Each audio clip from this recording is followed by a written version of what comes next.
His parents are very proud of him. Oh, excellent. Might not go back to school at this rate.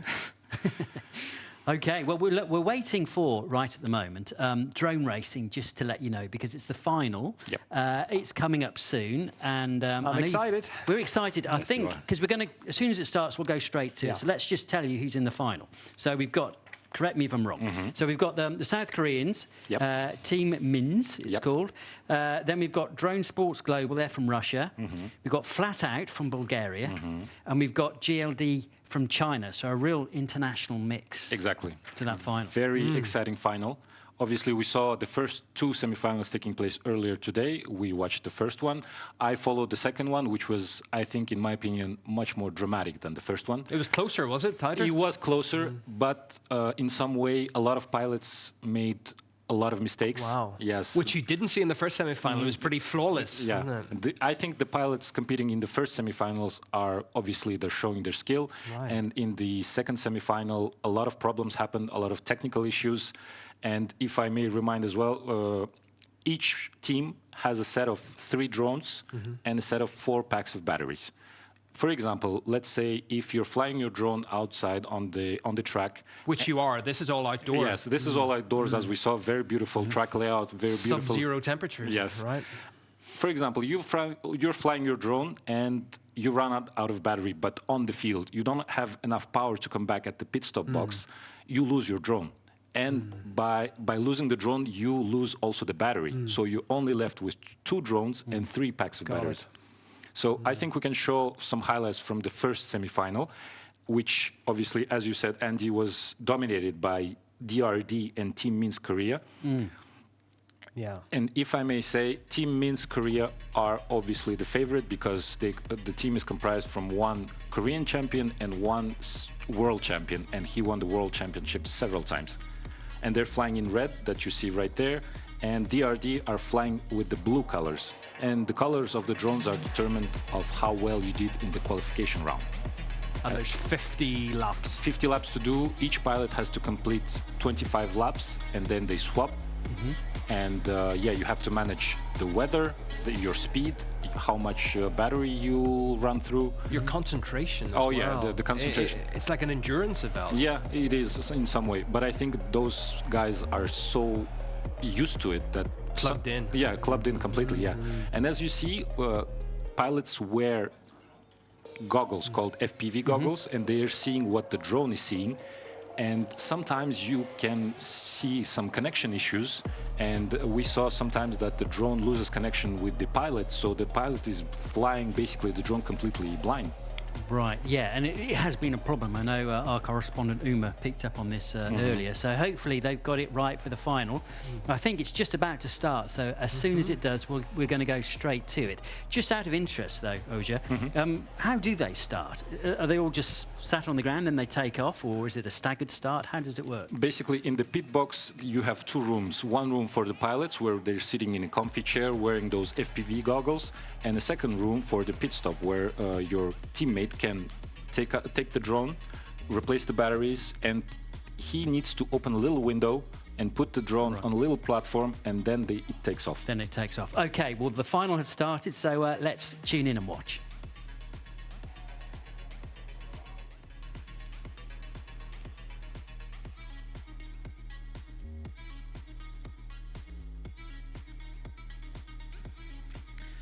Well, ladies and gentlemen, we are back on drone racing finals.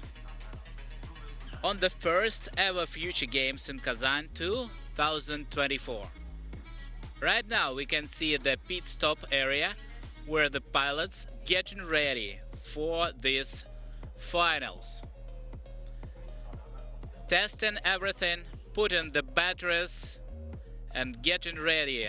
Checking the FPV goggles and all this stuff. So everyone is ready. Here they are all waiting the start command, where after the connecting the battery, all the mechanics placing the drone on the special podium in the launch area. You could see how they connected this the command the start command done, so everyone is ready. And yeah, go, the race beginning.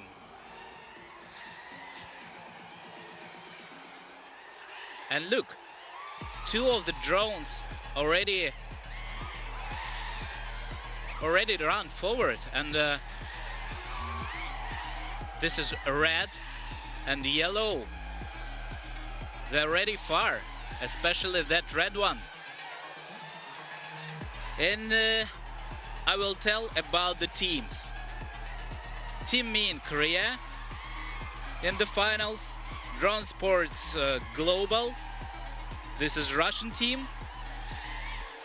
Flat Out Bulgaria and GLD China. All the others, yeah, you could see the table. The red team means Korea, yellow GLD Racing China, green Flat Out Bulgaria, and DRD, the blue one, Russia.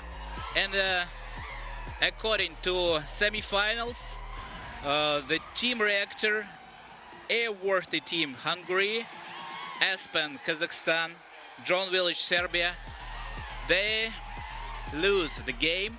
And now on this race, on this course, we could see these last four teams. At the moment, all of them run 2 laps already. Imagine how fast they are. These drones, this quadricopter, have 33-inch frame each. So this is quite big drones, and that's why the speed is about 100 kilometers. The more smaller drones usually have 250 or 300 kilometers on the competitions. But here we could say they're a little slow, but anyway, 100 kilometers is already good, is already like the fastest cars. And look, the first changing of the battery. As we told before, every team has 4 batteries. And when the battery ran out, they need to recharge it. But they don't have enough time for this, because to recharge every battery, it took time. It took around 20 minutes. And we've got to go 50 laps. Each team has to go 50 laps. So they need to recharge about 7, 8, 10 times or more. And here the flight takes place at night in minus degrees Celsius. So it's cold weather. In the cold weather, batteries run out faster. That's why, and especially the electronics could run out because this is minus degrees. Here you could see the ice, and ice adds visual effects in addition. The race took place outdoor. This is not the stadium. I mean, this is stadium, but this stadium is outdoors in Kazan. So look how it is illuminated. These gates and checkpoints, well burning directional arrows, so it is easier to pilots to navigate. By the way, the teams has 2 more drones with them in this stock. So 4 batteries, 3 drones. If they lose 1 drone, according to the race, nobody could get this drone from this race, from the course. That's why they need to set up the new one to connect to the goggles, to connect to the to all the systems and proceed the racing. And again, you could see me in Korea on the 2nd place, I think. Yeah, flat out, green ones. the green team on the first place, Team Minsk Korea on the second, GLD Racing third, and DRD on the fourth place at the moment. They all went through 9 laps, so it's hard to say at the moment who is the first, because all of them 9 or 10 laps did.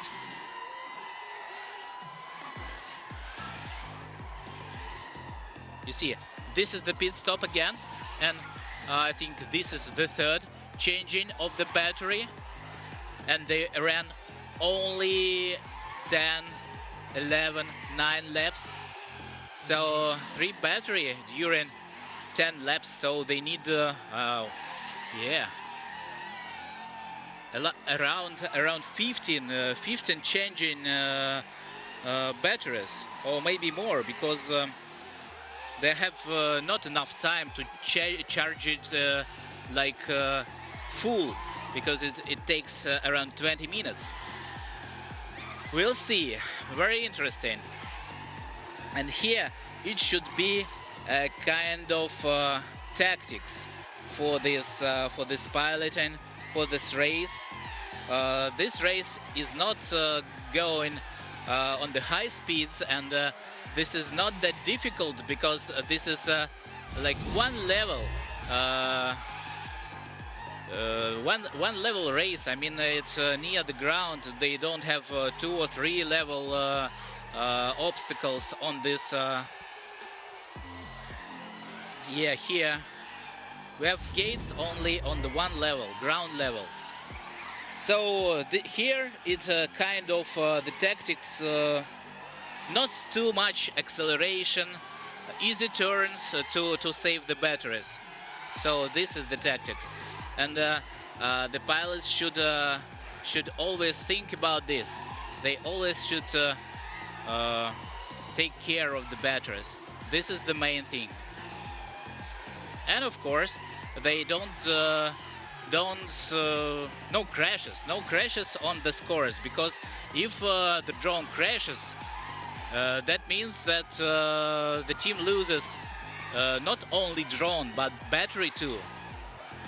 So leaving with the 3 batteries till the end of the competition. And the first team on the first place at the moment, flat out team, this is Bulgaria team. Dimo Shtarev got the podium of the FAI World in 222. Won the Bulgarian Championship for 4 years in a row, and he studies at the Bulgarian National Technical University with a degree of engineering. Anthony Georgiev became the champion of Bulgaria several times. One of the fastest pilots in the country, thanks to drone races. And thanks to drone racing, he traveled almost the whole world, and now he organizes competition in his country, in Bulgaria.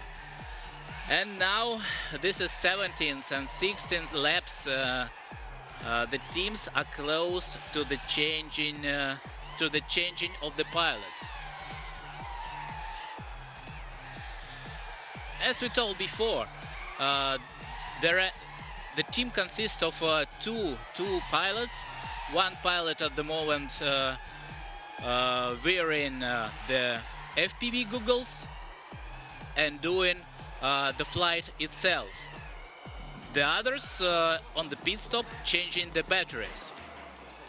And on the, according to Olympic system of 50 laps, after 25 laps they're changing. So we could see Anton Georgiev, who is mechanic now, and Dimo Shternev operating the drone. And very soon after 25th lap, the Anthony Georgiev will begin to piloting the drone, and Dimo Shternev will be the mechanic. Okay, so we could see on our screens, this green and red and yellow and blue, they all here, they all close to each other. We'll see how it's going on. The second, Team Min Korea. They are all mean. All these guys, all these pilots. They are all amazing pilots. They won the drone show in Korea. They said that they are happy to perform here in Russia at the Games of Future, and this is another step for improving the talent of Korean athletes. They have a great results. They are winners. Min-Hai Kim, he's a winner of FAI World Cup and the Asian Drone Racing Championship in 2022. And here they're both on the Game of Future. From the beginning, they shows the great level of piloting.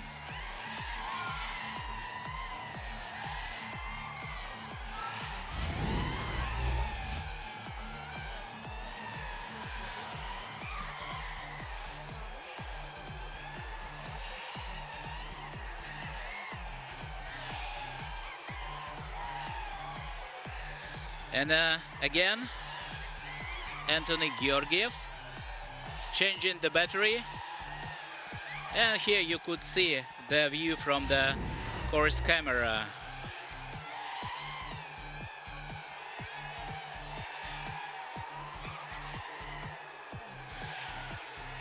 And flat out on the first place, Team Min Korea, GLD Racing and DRD. The first two places. Flat out, Bulgaria, Team in Korea, GLD Racing China, DRD Russia.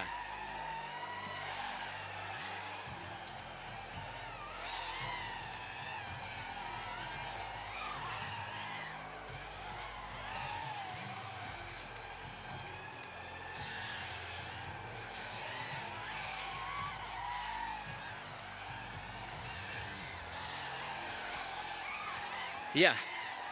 Okay, and now it's time to change the pilot. The mechanic becomes pilot, and pilot becomes mechanic. Okay, 25 laps, the middle of the race.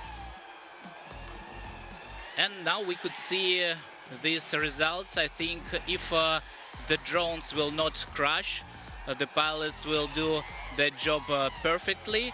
I think the places will be like this: Flat Out Bulgaria, Team in Korea, and then GLD Racing and DRD. But this is anyways okay, because all these four finalists, they will get huge prize money actually.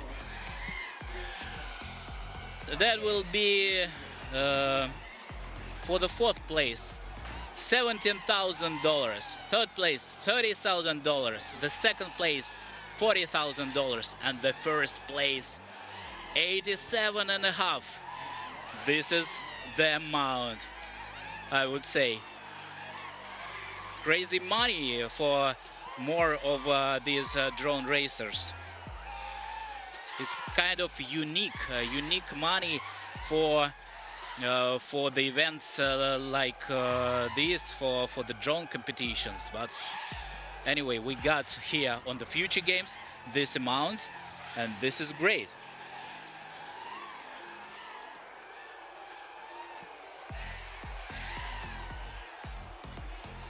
And now we need to change to another competition. This is girl basketball.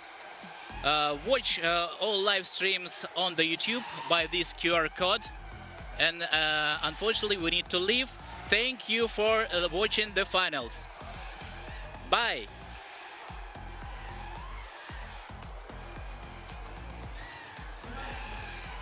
Okay, so we're halfway through the drone final. Of course, we'll be back to you with the final results with that. And of course, you can watch it, live stream it. We're live streaming it, sorry, at our website, gamesofthefuture.com, so do go there if you want to watch that. But we've interrupted it because we've got the final, haven't we, Yunin, of the basketball. Liga Pro from Russia are against R10 from the USA.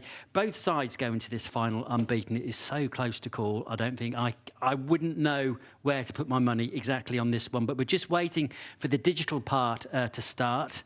What do you think, Yunin? Who's going to... I think the digital part is the crucial stage. As you said, they're both unbeaten. But if you look into any weakness of these squads, it's the fact that our 10 team are unbeaten in the physical. They have had small problems, not large problems, in the digital. So if it goes the same way, you would expect that Liga Pro should come out in top of the digital, and then it would be all to play for in the physical. But I'll tell you what, I'm not betting. I'm not betting. Well, if you were a betting man, the Russian bookies, if you're interested, do have Liga Pro as slight favourites. So we are just waiting for the digital to start, and we'll go straight to it. Biggest event of the day. Home support as well. I think that could be a factor. Well, yeah, but it also depends who looks the most flamboyant. When you look at 3-on-3 basketball, the crowd tends to get behind, you know, the fast-paced moves, the dunks, the 2-pointers in this, 3-pointers in 3-on-3. But when you look at the big event, if you're looking good enough, I think that you can get the crowd on your side. Right, okay. Well, let's see how good they are looking, because the digital is just about to start. All right.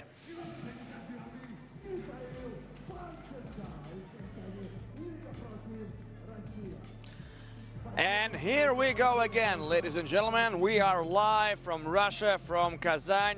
Games of Future, and this is about to start the crucial match of the basketball tournament between a Liga Pro team and R10 team. Liga Pro from Russia and R10 team from the USA. Well, so to say, the classical confrontation between these two big countries, and especially, well, yesterday we remembered the Olympic Games in 1972, USSR versus USA, and we remember that dramatic match and the dramatic finish. So why don't we see practically the same today?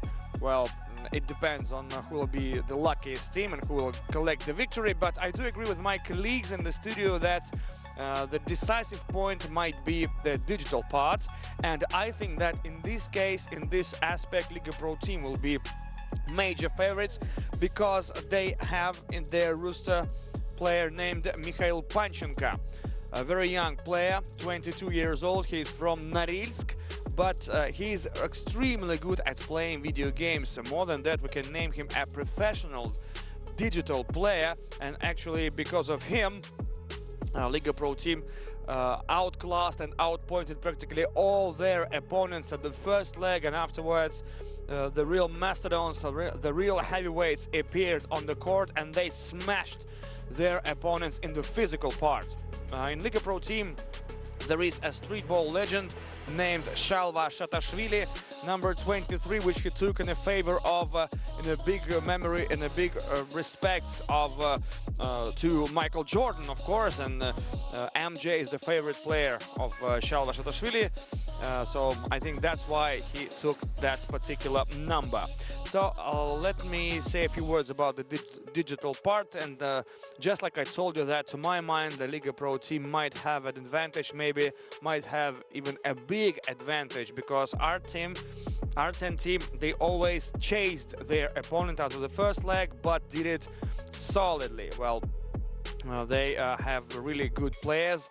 They represent United States and Miami, but an interesting fact that there is only one American player in the roster. There are players from Cyprus, from Brazil also, and the only American is Matthew Robles, and actually he appears on the court pretty rarely. The main strength of R10 team are two Brazilians, number 11 Jonathan Julio Di Mello and number 6 Leonardo Branquinho. Well, getting back to Liga Pro team and their digital abilities, and especially their main player, their man, Mikhail Panchenko.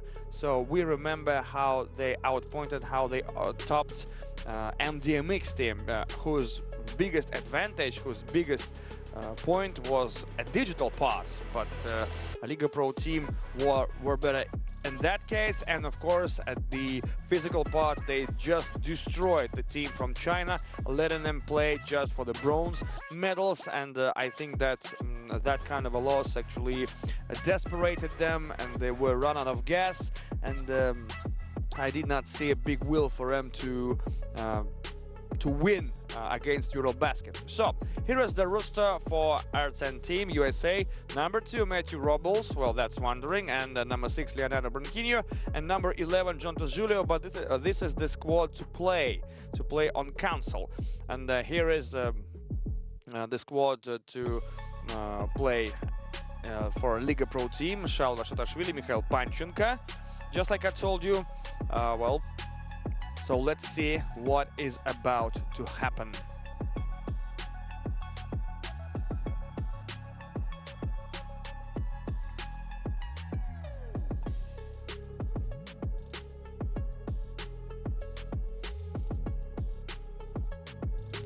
So the game is about to start in just few seconds, in just few moments. So there it is. The final starts right now. There will be no prisoners today, that's for sure. Two best teams clash at the main event of the tournament, Liga Pro team and the R10 team from the US. So let me say a few words about the team from Miami. Just like I told you, there are 2 Brazilians are in the squad. John Tozulio Di Mello, 30 years old. He plays as a center. He's the big guy, 199 centimeters tall, 98 kilos his weight, but looking at him when he's on court, it seems to me that he is a little bit bigger and taller, and especially how did he play against his opponents? Well, he actually used his weight, his height, his reach, and well, even if we remember the semi-final against the Eurobasket, Semyon Debda, who is actually, when he plays the classical basketball or street ball, he's not a center, he's not a power forward, he's a shooting guard, he's number 2, or maybe a small forward, but not more. And as for Jonatas Julio Di Mello, he's a center and he's a power forward, so I do really want to see how he's about to play against Shalva Shatashvili, whose height is 198 centimeters tall, and his weight is practically the same, equal, but Shalva is 7 years older, and we saw that this kind of dynamic game, beg your pardon, this kind of dynamic game, well, it is, the players should be in a very good shape to play all the 7 minutes practically without pauses, because one attack comes after another, just like we see it in the digital part, but the computer players do not get tired, but still they have the fatigue, they have the accuracy. Well, it's not that easy as it may seem. So the score is 5-2-2. Well, that's a big surprise actually for me, that the team from US grabbed that kind of a leadership, and they have a 2-point lead. Well, I remind you that the digital tournament, the digital leg lasts until one of the team will collect 19 points, and afterwards the teams go over to the physical part, which lasts for 7 minutes, or if one of the team will be able to shoot 39 points. And just like it was in the previous game, Eurobasket, they actually collected 40 with a big 2-pointer at the very end of the game, and they trashed out MDMX without a chance to chase him, without a chance to beat him. And actually MDMX, they tried to foul, they tried to do what they could, but of course it was not enough, because the level of the teams and the level of the conditions of the teams was just different. And of course the biggest favorites in that particular match were Eurobasket, and they were cheered by the local fans, of course. And I guess that's practically the same we are about to see in this kind of match in the final, that the audience, the fans, will be on Liga Pro team's side. Well, that's normal, because they play at their home soil. Well, no wonder about that. But as far as I could see, and not only in this competition, but in many others, like Russian audience, it doesn't matter what tournament it is, the basketball, football, martial arts, boxing. If you show yourself as a good sportsman, if you struggle for the victory, if you don't break the rules, if you don't talk crap, if you respect the team, the opposite team, if you respect the rules, you will also have a support from the Russian fans, that's for sure. That is not like in Turkey or in Serbia, for example, when you come and, well, the fans actually, at the airport even, they say, welcome to hell. And of course, there is no support at all. And more than that, they are ready to destroy the fans of the opposite team and, of course, the opposite team itself. So, in this case, the Russians are a little bit more calm, I think. But just speaking about my own experience, actually. And the score is 10-8 in favor of R10. And that was another big two-pointer from Liga Pro. And Dwight Howard with a big dunk, a big reverse dunk. So let's watch who is playing on the pitch. West, Curry, Davis, and Howard. Oh, that's interesting that Dwight Howard is pointed like a shooting guard. Of course, he's not. Dwight Howard is a legendary center and the power forward of many NBA teams. Oh, that's a good block. That's a nice block for by Dwight Howard. Well, actually, Dwight Howard is what he did best, blocking his opponent's shot and dunks, of course, shooting from a close range. And the score is even, 11-all. Well, just like we predicted that this will be a dogfight match and there will be a slugger fest. And the teams will exchange the good shots. Good dribbling from Curry.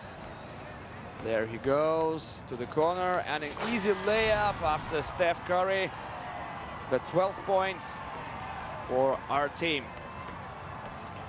So, speaking about the tournament way of the teams, because of the physical part, I guess I will not have much time to do it. So let me remind you, how did the teams go to each other to meet in the final. So R10, they destroyed Unix 32-15, and in the second match, they outclassed Partizan from Serbia 31-18. And in the semi-final, they competed against Eurobasket, and they actually lost the digital part 17-19, but afterwards they made a massive comeback in the physical one 20-15, and mostly because of the brilliant play of the center Jonatas Julio Di Mello. Well, he wants everybody to call him just Jonatas, in a short way. So Jonatas, he maintained his points and his place in the paint, and he actually showed he felt himself really good playing under the basket, using his size, using his skills, using his footwork, and of course the shot from the close range. Another big dunk from Davis. 16-14-15, beg your pardon. The game lasts until one of the teams will get the 19th point, and a good one-point shot from Steph, and a two-point lead for R10. So what LPT is about to do. Here comes West. West again against Curry. That's a good screen from Davis. Another one. Good return to Davis, and there he comes. Oh, what a block again from Dwight Howard. The second one in the game. And speaking about Liga Pro team, just a few words about their roster. Just like I said, there is the main man in that team, Shalva Shatashvili, the legend of Russian and international streetball.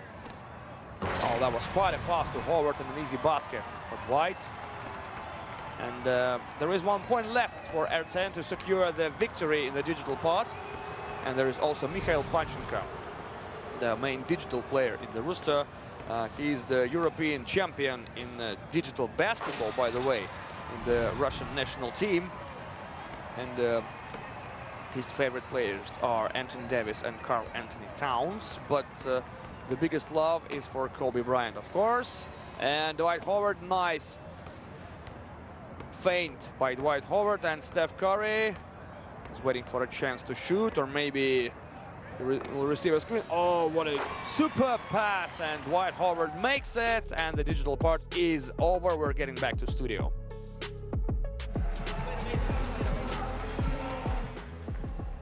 There is nothing in it, is there? You could not ask for closer.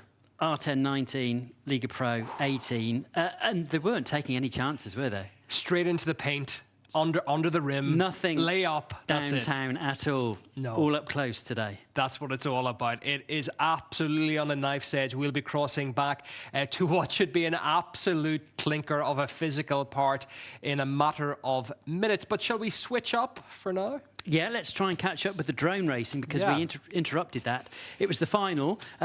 Where we left it, they had done 25 laps. They had to complete 50 laps. Uma has been watching it for us in Kazan.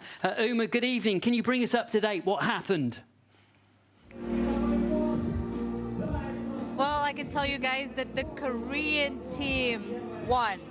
Team Ming Korea just won the drone racing here in the Games of the Future. And I think this is the first game I actually came here and I saw finalists and I watched the final. It's the atmosphere really is insane, especially within the teammates and their managers. Everyone's so excited, everyone's so happy. As I'm speaking to you now, they're actually giving them their prizes and what they've been waiting for, of course. So, but it was a tough game. It was a tough one.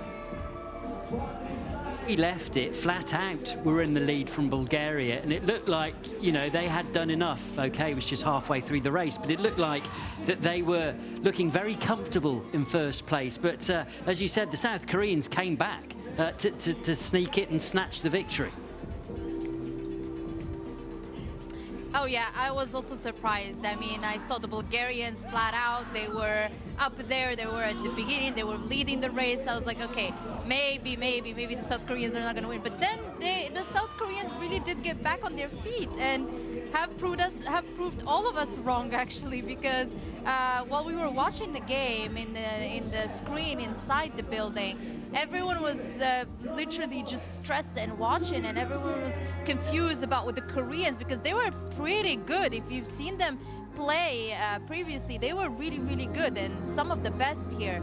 So now I'm really not surprised anymore. I mean, they deserve it. Just on the overall event itself, Uma, it looks a really perfect spectacle for a night, a winter's night. The colors in the darkness, it just looks to be the perfect event in Kazan. All throughout it looked exciting. There was so many teams, so many different engineers, all that was happening. Did you enjoy it yourself? Oh, I definitely enjoyed it. I mean, the atmosphere is really, really insane. And when you're here and everyone else is excited around you, of course, you're going to get excited as well. And you're going to want to see what's going to happen. I mean, when I tell you everybody was watching, everybody had their eyes on the screen watching the game. I mean, every single person in the room. On top of that, as you've mentioned, the winter atmosphere here really is making the finale quite romantic, I should say, because the colors here are very, very beautiful. And on top of that, the place where they're playing, the ground itself is full of ice. It's all icy, and the colors and the lights reflect on that, and it's really pretty to see as well. It adds something to it.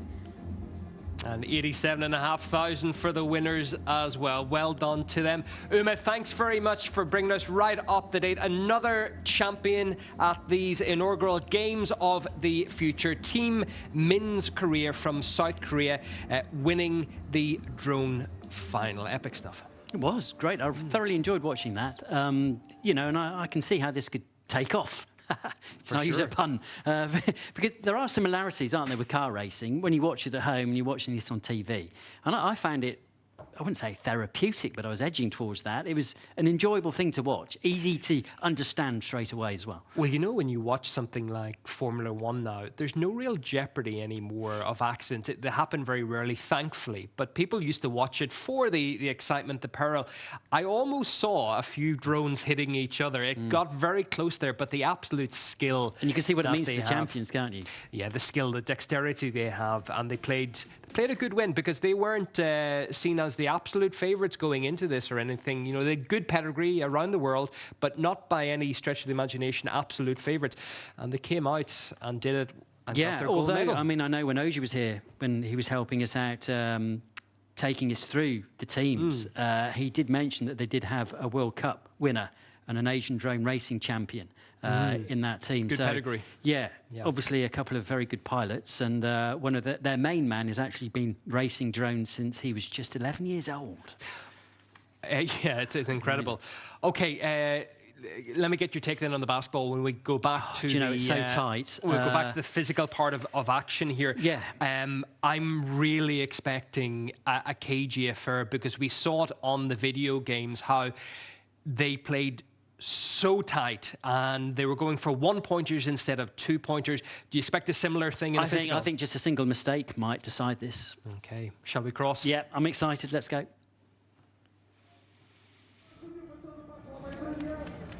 So let's do it. This is the final battle of the basketball tournament at the Digital Games. Liga Pro team versus R10 team.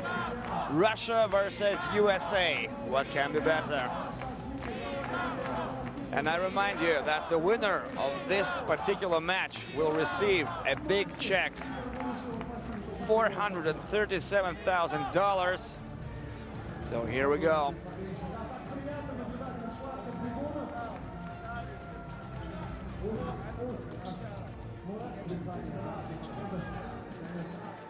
And we're about to start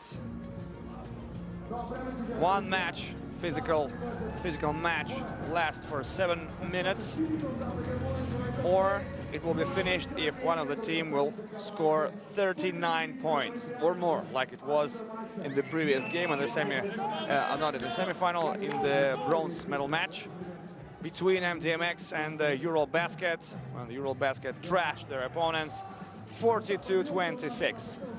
But from this particular game, I expect a little bit more confrontation, and I think that, and I'm more than sure that it will be much more competitive because of the level the boys showed. Liga Pro team and R10, well, they actually outclassed all the opponents they faced.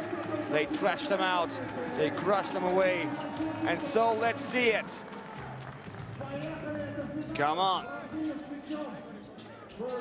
Jonatas.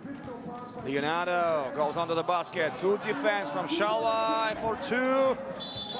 Well, the rebounds will be decisive today, I think. And because in the previous game for R10 against Eurobasket, Simon Debda could not match the size and the way of Jonatas. What a big dunk, superb dunk by LPT, and they opened the score, and now it's even. The game is tied. Big dunk with the right hand. And what's that? That was a foul. The second foul for LPT. And the 7th foul for each team will be penalized by 3 shots. Leonardo, and that was a travel of number 6. That's a turnover. And the possession goes up to LAPT. Here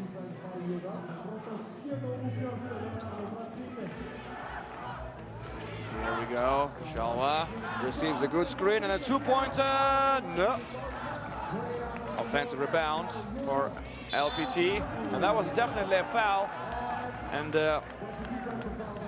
Liga Pro team definitely has the height advantage over the opponents and the weight advantage, the size advantage. So that's why Leonardo had just nothing to do but just to clip the opponent's hands. That is a free shot. No. And another whistle.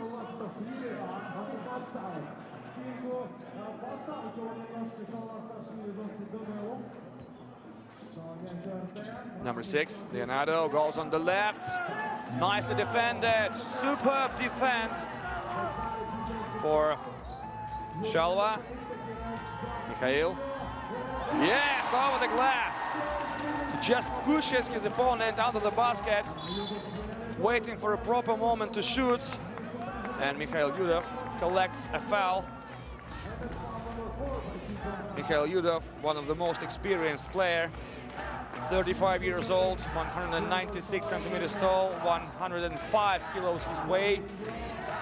Real giants are here on the court. Here comes Leonardo again. It's so hard for him to make it, but he does it. Well, it was some kind of a Euro step. Good pass to the paint to Mikhail Yudov, nicknamed Judo. In English, that means a miracle. Well, and they sound similar, Judo Yudov. Now he's with the possession, goes on the left, turns around, gets back to Shalva, receives the screen, and that's a leg ball. That was a kick from Leonardo. And the timer will start from the very beginning. The 12 seconds to attack. These are the rules. Oh my goodness, that was accidental, of course. 20 all, by the way, and if it will be a draw after 7 minutes, there will be a shootout, serious. Here comes Shalva, nice pass to the arc. Mikhail, good pass to the arc again. Shalva is for 2, makes it! And immediately he's ready to defend. Jonatas. Shalva is just beside him. Leonardo, 2-pointer. No. In the previous match, Leonardo scored practically all the shot he made. He just practically did not miss. Oh, that was a foul. That was the checking of the hand by Mikhail Yudov.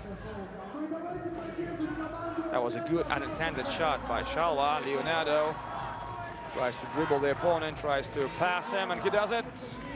And a good defense it could be, but Jonatas catches the ball and easy basket. At this episode, Mikhail Yudov actually took the right position. That was a nice pass after pick and roll combination.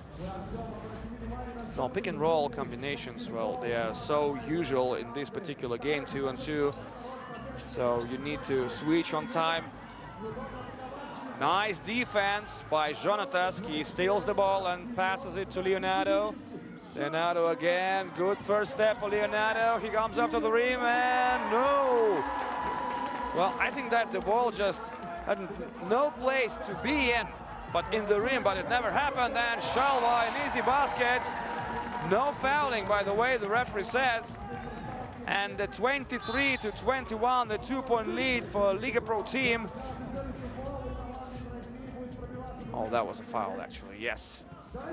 But the referee did not whistle, I think, because of the thing that the ball remained in the hands of Shalva. But in the basketball, well, in the classical basketball, I mean, it doesn't work. If you foul, there is a whistle. Jonatas, once again, he's very good at playing at such a manner when he's one-on-one with his opponents under the basket. And here comes the offensive rebound for Shalva, but the ball goes away under the over the baseline.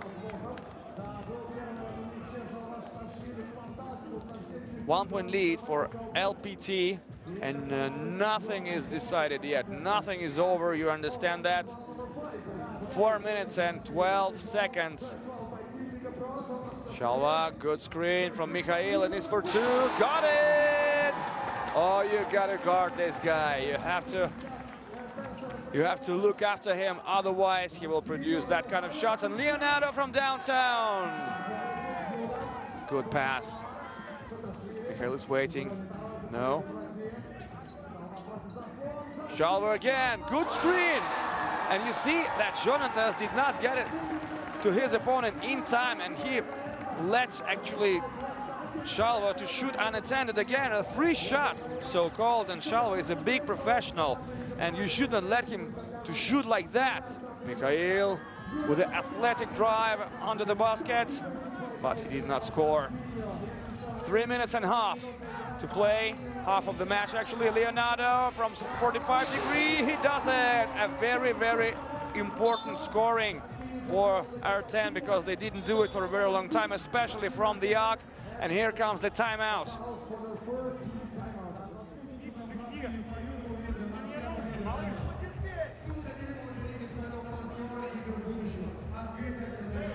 So the boys do really need some time to rest.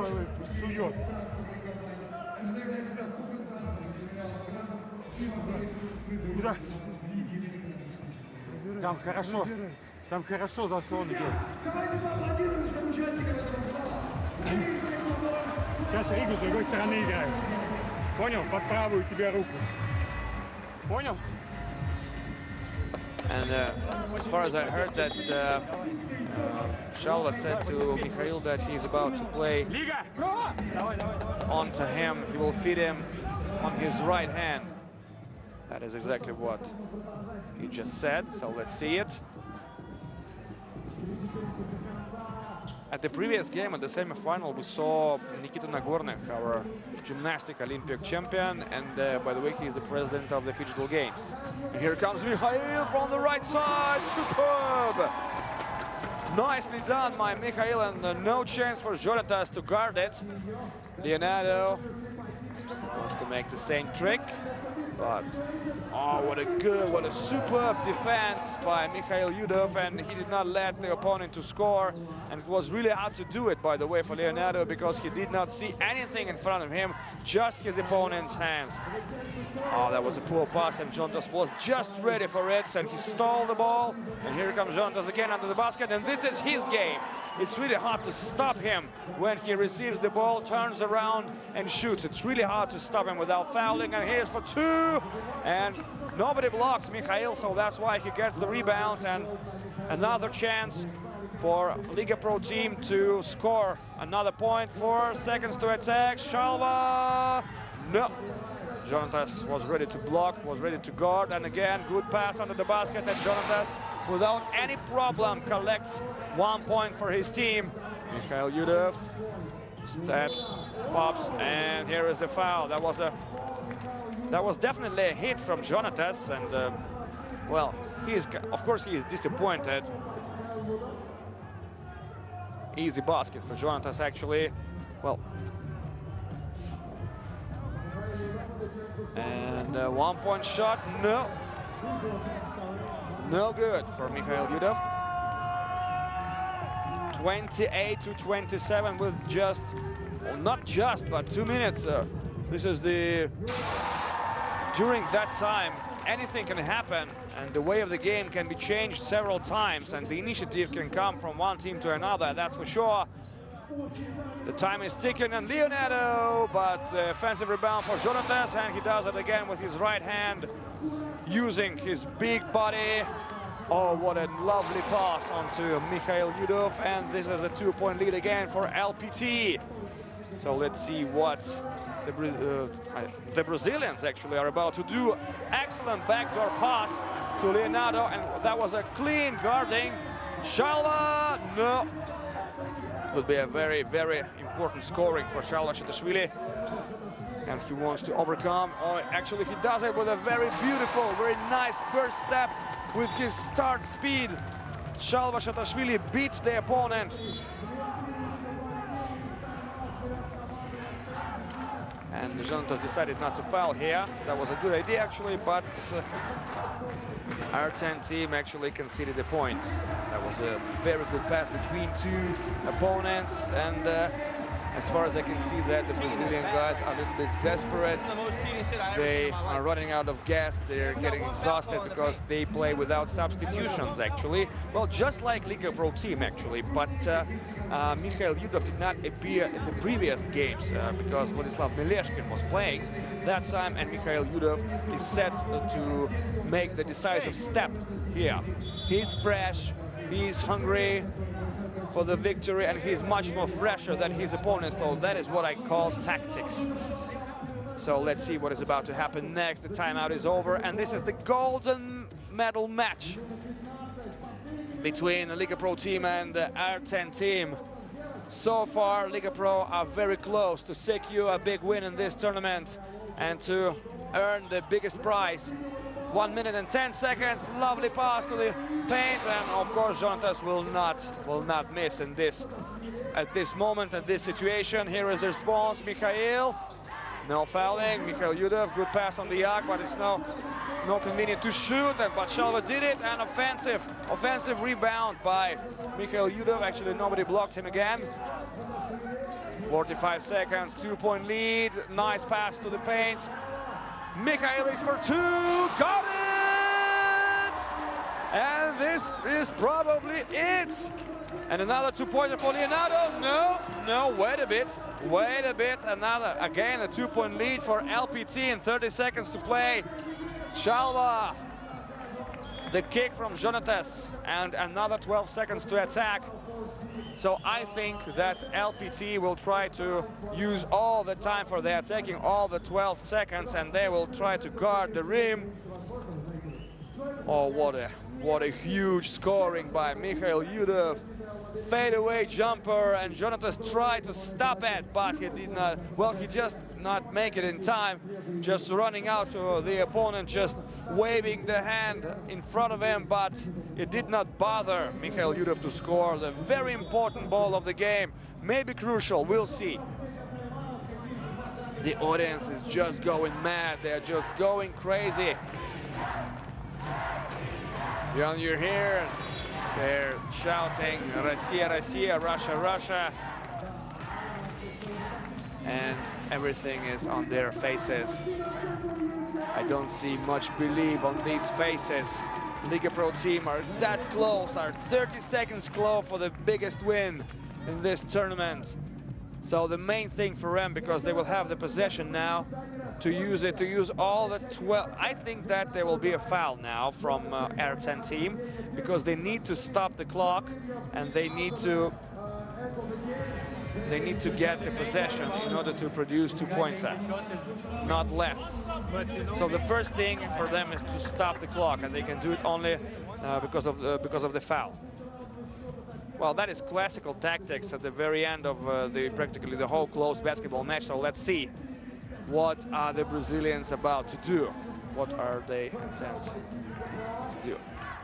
That's a good screen. Leonardo doesn't foul at all. Shalva is not in a rush. Nice screen from Mikhail. And a 2-pointer from Shalva. The rebound is for Jonatas, and now it's return for Leonardo. Passes under the basket, and 1 point. 3, 2, 1, and a foul. Well, too late. It's just too late. Why didn't you do it earlier, my friend? You should have done this 7 seconds ago, or maybe 8. Well, Leonardo maybe talks to referee saying that actually I fouled him. Why didn't you whistle? I wanted this game to be stopped. I wanted the time to be stopped. And there will be a video replay view. And there will be some more seconds, some more moments for the teams to decide what to do the next episode. 1.5 seconds to play in the golden match. Now the referee will see, will watch the video. He will understand what to do with that episode. Well, this is the key moment of the game, actually. The key moment of the whole tournament, without a doubt. Well, and I would like to underline another fact that during the whole games and the basketball tournament, the digital football, MMA, and many others, there were a lot of youngsters. And at the arena, they watched the games, they cheered the sportsmen, boys, girls, teenagers, and there were many grown-ups. And the old people also came to the arena, and they supported their relatives, sometimes their sons and daughters, and just favorite teams. So let's see. Let us try to understand ourselves what just happened on the court. Well, so was that a foul? Oh, that is maybe the Brazilians want to say that that was a foul from Shalva with his right hand, because he made with his left hand, beg your pardon, because he made that move backwards, blocking his opponent's hand, and actually that is forbidden by the rules. So that's the point, I think. And maybe Jonatas and Leonardo wanted the referees to commit an offensive foul. And if so, let's hear it.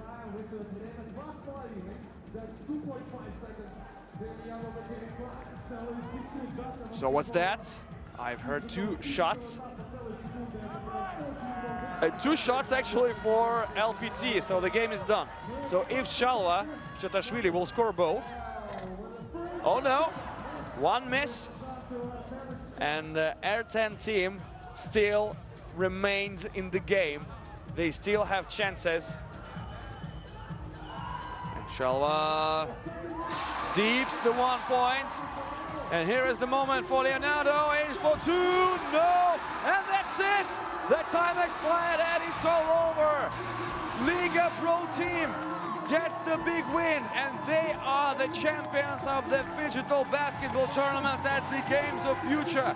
Again and again, Liga Pro team smashes their opponents. They crush them out, and they get the first prize and the check of $437,000.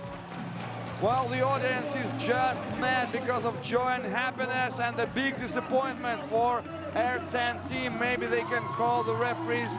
They can say that they did not see something, they did not make the right whistle, but it doesn't matter now because you see the final score on your screen. 34-32. Liga Pro team are the champions.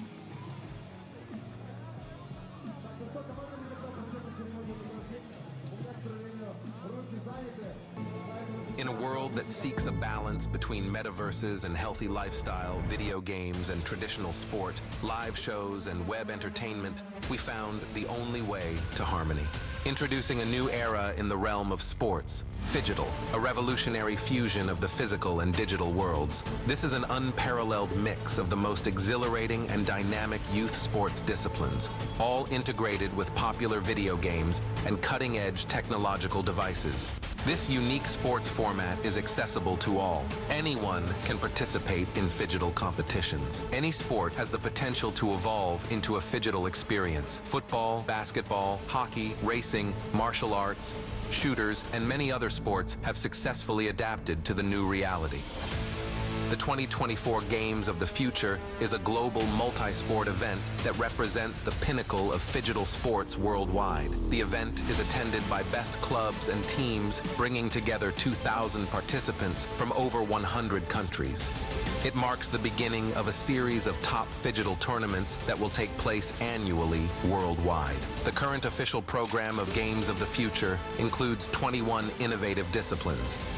They are classified into 5 groups, which we refer to as challenges: sports, technology, speed, tactics, and strategies, openness, show, fun, and healthy lifestyle.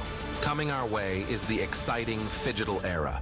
So stay tuned, join our global Phygital community, and come over to the upcoming Games of the Future. Emerge as winners and heroes of the new era. Games of the Future, made for young generations. All right, we saw there just moments ago the champions of the Phygital basketball at Games of the Future have been crowned, and it is a lot of people's favourites taking the win. Liga Pro. They are the champions, taking home that huge check for $437,000. Incredible stuff. I have to say, Andrew, you did the notes for this match, and what you wrote down and were graciously shared with me, you said small things could make the difference between winning and losing tonight. It doesn't come much smaller than a foul call that could have gone either way. Either way. In fact, we were expecting it not to go the way of Liga Pro, weren't we? Yeah. That's how close it was. It was such a tight decision at the end, and all the way through a really, really, really tight game. I mean, going into it, just to remind people, R10 were 1 point ahead from the digital. That's how close it was, 19-18. And then Liga Pro just worked their way back in. But I think the key difference for me was Chalva, because he was the danger man for the Russians, for Liga Pro. And he was hitting everything, just like he did the day before. But for not just hitting, Andy, he was also defending. Yeah. That was crucial, that mark, about a minute to go. He got that defensive hit and then sank a one-pointer, and one-pointers in this game were crucial. But absolutely. But the point I wanted to make too was the danger man for R10, the Brazilian Buraquinho, who was playing so well yesterday. Today he just wasn't firing at all. He looked tired. And I think that was the difference. And here we can see what it means to the winners. Apart from all that money, $437,000, there is that trophy, the very first winners' trophy at Games of the Future for digital basketball. So our congratulations to them. And I think it's been a terrific tournament for the basketball, don't you? It's been, from the word go, I've really enjoyed watching the digital and the physical, and it's been really well put together. The crowd have loved it. They've come out in their thousands to support this, and I'm sure we'll see both of these teams back again at the next Games. You can tell the players themselves love it. They love the game, obviously, but then the digital side of things too. It was very skilled. They had tactics. They knew, like for instance in this final, they knew to go for one-pointers because it was going to be so close that if you hit a two-pointer, the rebound was probably going to go to the other team. So it was cagey, it was cat and mouse. But Liga Pro, you know, throughout the tournament, and you're so right. They were so easy on the eye, just full of verve. And when they needed to hit the big shots, they did it. Yeah, that's right. And also, I'd just like to point out that going into this final, both teams were unbeaten. But Liga Pro had been sort of hitting the baskets more often. I think they'd won. That's key. Always by at least 9 points. But today, I think it was clear we had the two best teams in the tournament going head-to-head. Our congratulations to Liga Pro, worthy champions. Let's go to Dan Hawkins, who was watching it courtside, the lucky man. What were your impressions there? A great final, wasn't it? Yeah, certainly a final worthy of giants. And I don't mean just in terms of the stature, the level of skill these teams have, but in terms of the players on the court today, the sheer physicality, the height of these players made this game much more physical rather than technical, which is what we saw before from some of the other teams like MDMX and Antananarivo. And you could tell from the outset that both teams wanted to play a really tight game. They were getting in among their opponents, getting close, hassling them, haranguing them. Both teams trying to prevent them getting in there into the paint and scoring those one-pointers, which, as you say, quite right, it can really make or break a game at this level. We didn't see many mismatches in the early part because these teams were so evenly matched. And you know, this is one game we saw where no substitutions were used. Matt Robles for R10, Panchenko for the Russians. They didn't come onto the pitch because you could tell from the lineup they just would be mismatched physically. So despite both teams being really knackered at the end, you could see them. They were down, leaning on their knees, out of breath. You could see the sweat coming off them. They didn't use those substitutions because they wanted to keep that physicality going. Branquinho, as you said there, he was absolutely outstanding in some of the plays we saw yesterday, demolishing their opponents yesterday. And we didn't see a lot of that today. He was outmatched really by Yudov, the defender, who really stopped him from using his skill in those long shots and really harassed him when he got into the paint to make sure those one-pointers didn't get in.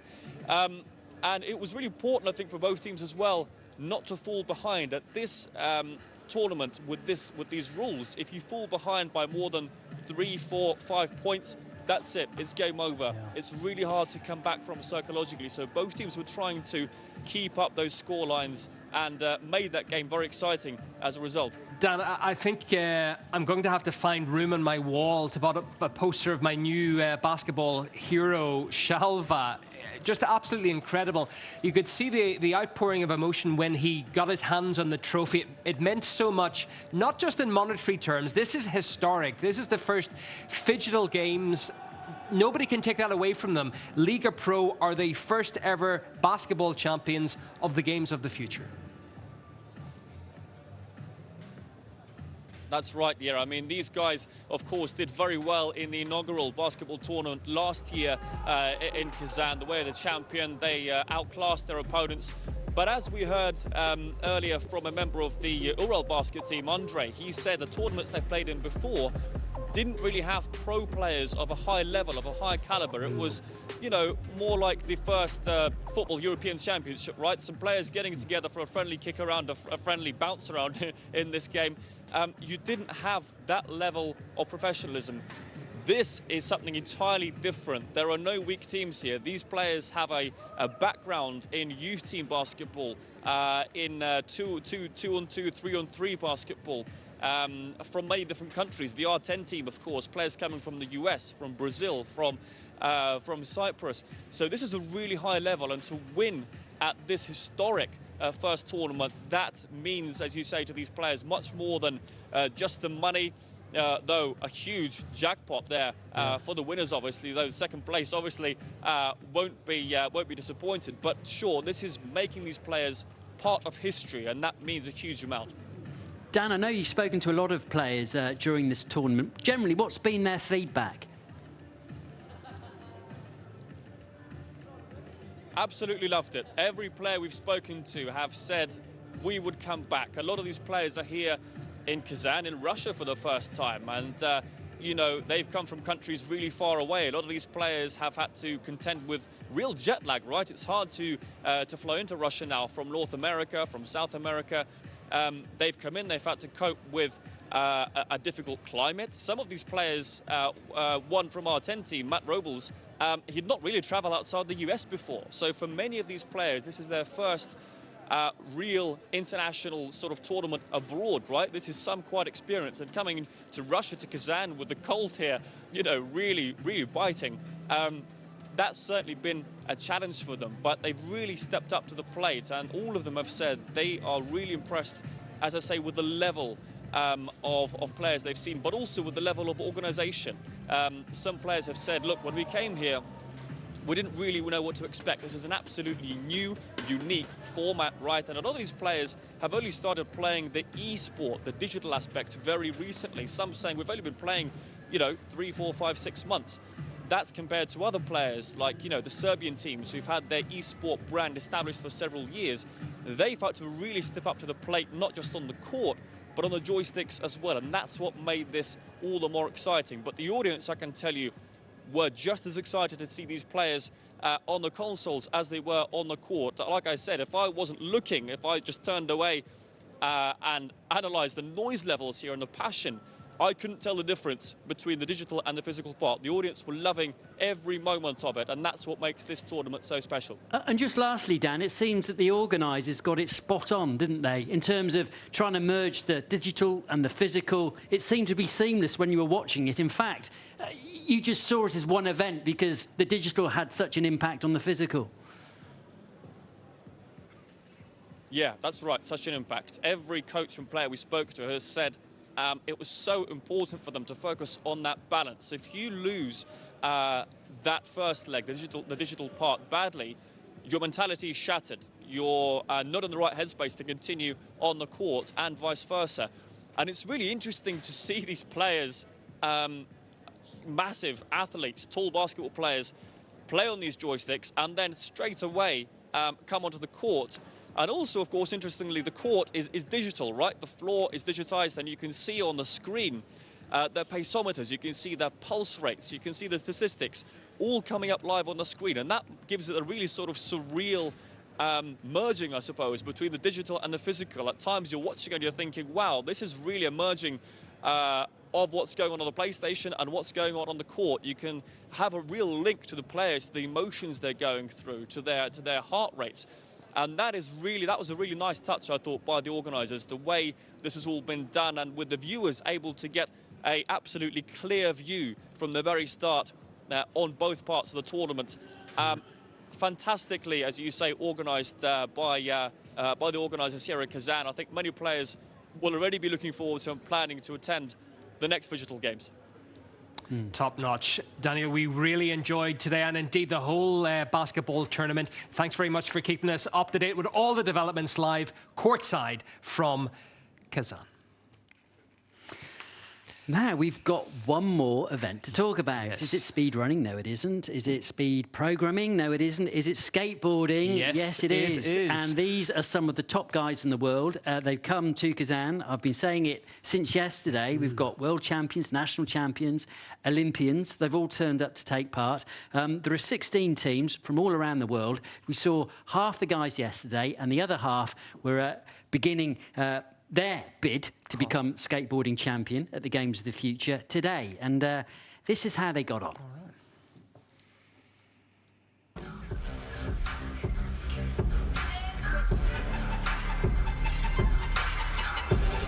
Yes, it is, ladies and gentlemen, boys and girls.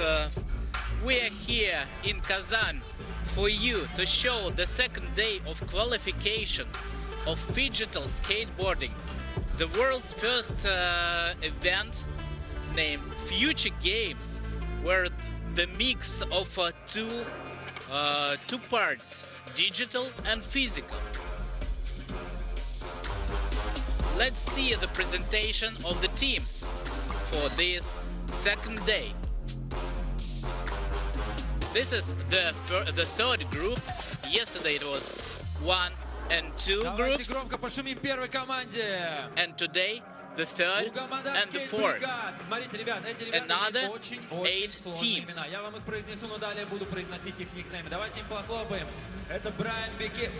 And now you could see Uganda Mar Skate Brigade. The athletes from Uganda and Madagascar.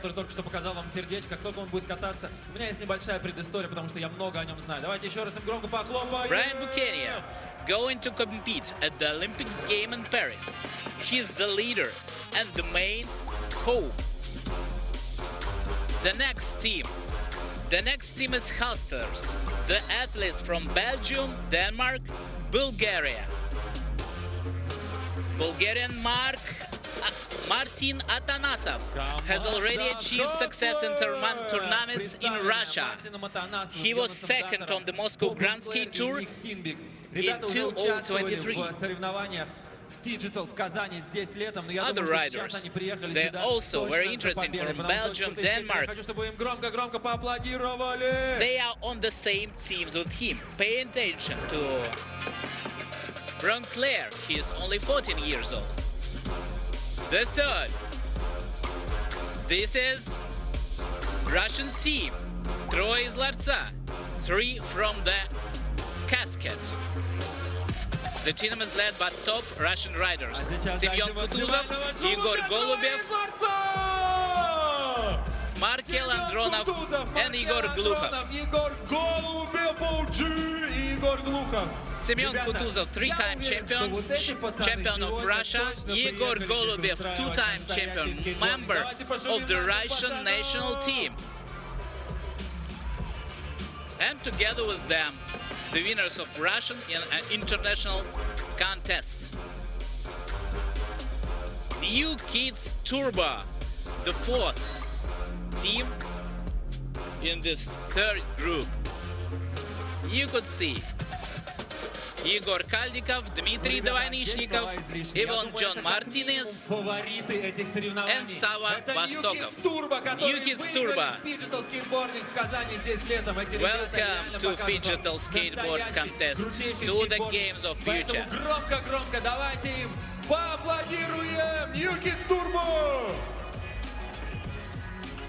The last team, I would say a team with no weakness at all. Sava Vostokov is a great game player. I think he will do no mistakes. Now we could see all these 4 teams here on the park, and we could see the park. Delicious, and that's the point. Digital skateboarding, delicious discipline here on the Future Games. Digital, this is the cocktail and the mixture of physical and digital.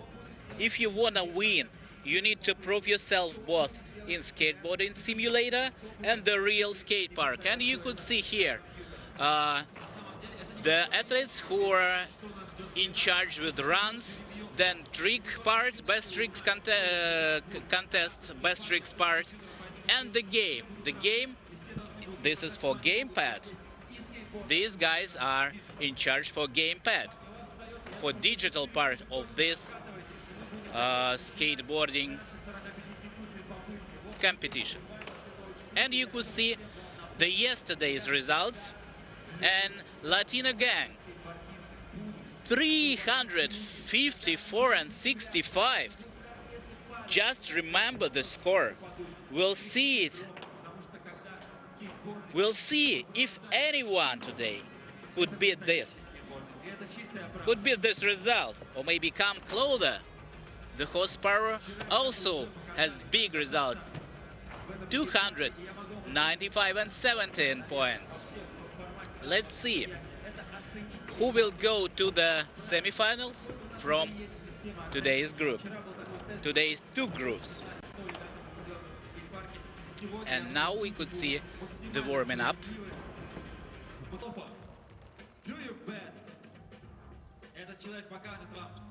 And Lofo Nirina. He is in charge for the attempts. And we get back to format. Each participant, each team, the team member should do 2 45 seconds run. And then after 5 best tricks. And then after each 45 seconds run, his teammate, who is in charge for the gamepad, should repeat this into the digital part. As we could see, Uganda Skate Brigade loses, I think, this first attempt, but it's okay because they have another one try, another one run, 45 seconds run. Unfortunately, that one not going well and counts not that high as he expected. Okay, waiting for the results. See some replays, front board, then board slide, 360 flip. The landings are not that clean also. But anyway, the hearts to our audience, for you, my friends. And let's wait for the first numbers, first results for today. 27 for the first run, Lofunarinia, Uganda Mar Skate Brigade. And the digital part, Adria Nirinsoa.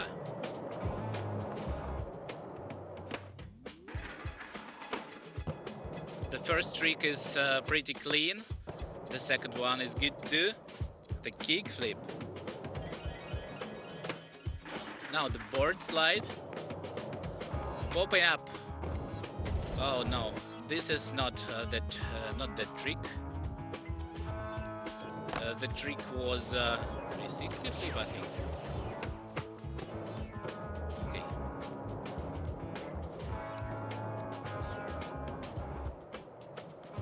But we'll see. The digital part. Oh, 360 flip. Landed. Just an ollie. And that's it. Not that good. But anyway, as I told, the guys has one more 45-second run.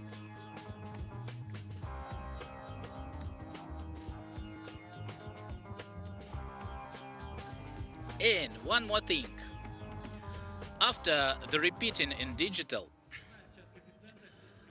if everything went great, the multiplication factor by 20 and 2.5.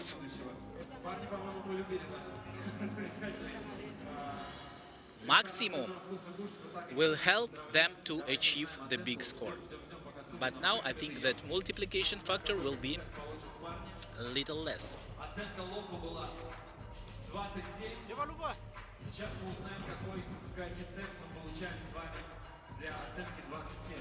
So we will know right now what the multiplication factor they will get. Oh, they get in 2. So the result doubles. And we got the first result for the first run. 54. And now, the second team, Jonas' daughter, Hustlers.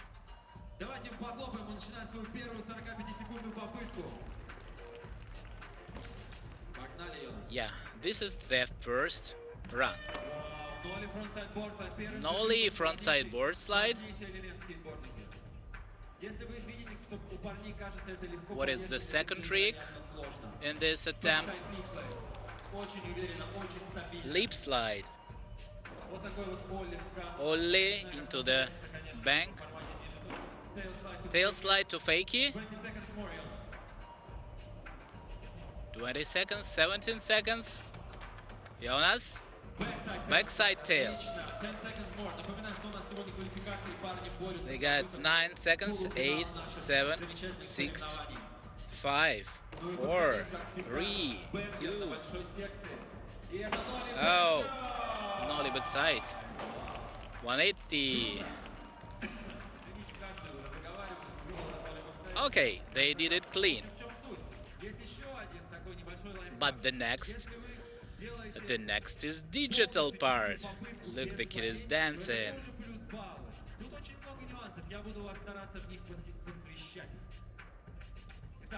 Let's see the replay.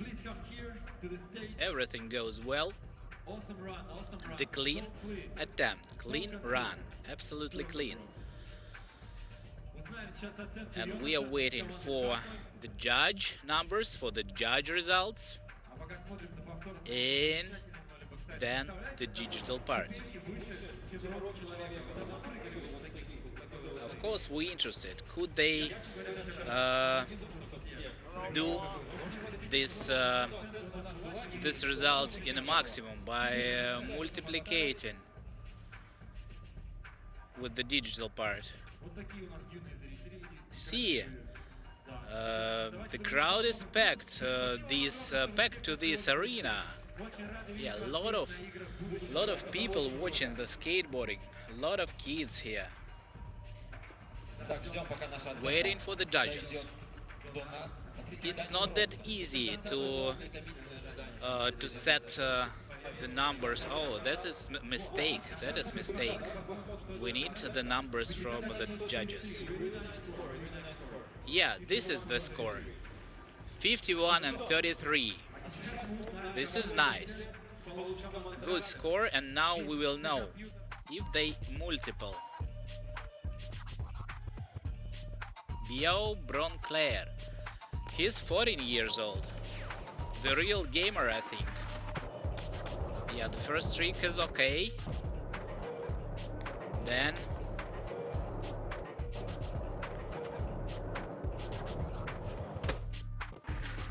the second one is a grade 2 backside lip slide. Okay, this Ollie is great. Tail slide to fakie.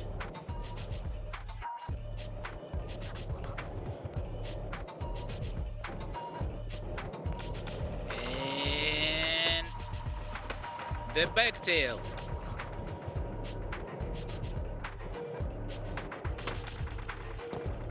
And backside 180. Clean run. So the multiplication factor should be 2.5, the maximum. Okay, waiting for the scores.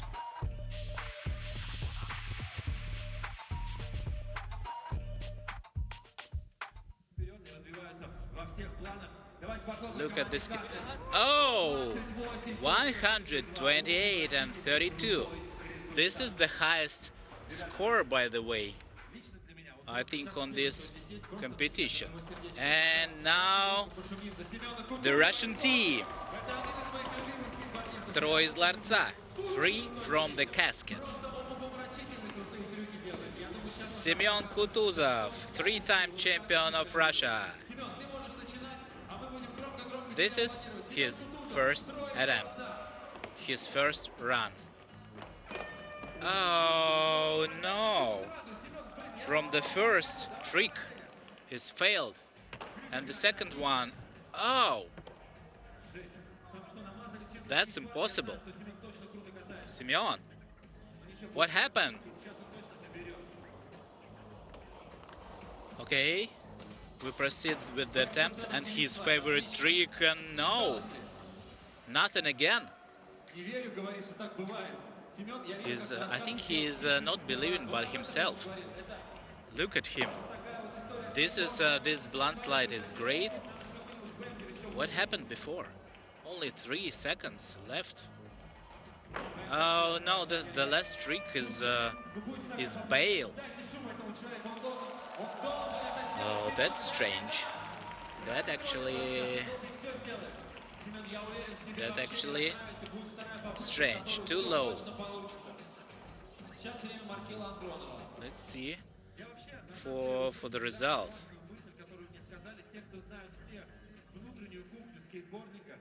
No, it's impossible. But okay, the Semyon will have another second run. 45-second run. Okay, of course he's nervous, and if you start with the you run with the bail on the first trick, of course it's yeah, we could see only 11 for the first run. And Markel Andronov will repeat now this attempt in digital. Let's see.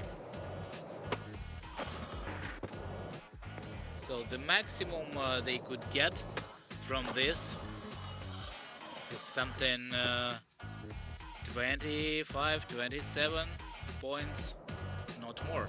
If they do the multiplication by 2.5.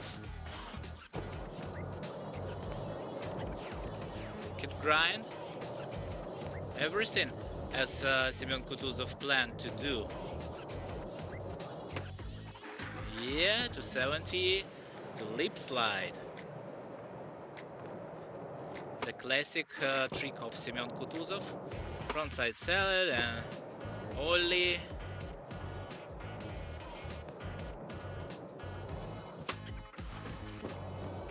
Backside tail slide, not that clean. But anyway, he did it, and then no. Switch heel flip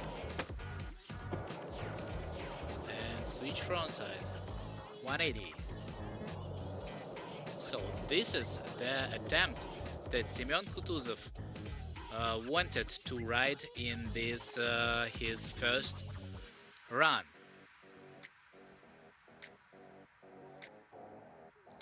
We could see the replay of the digital part. Okay. The next team today on the qualification is the New Kids Turbo. The New Kids Turbo, the winners of the Summer Digital Games here in Kazan before. This is a killer squad, and they're ready to take another title, of course. Igor Kaldikov, Dmitry Dvanishnikov, Evan Martinez, and Salvastokov as a gamepad guy. Oh, the first trick is good. Kick flip. Look how he's concentrated and how tricks are clean. Tail slide, but unfortunately failed.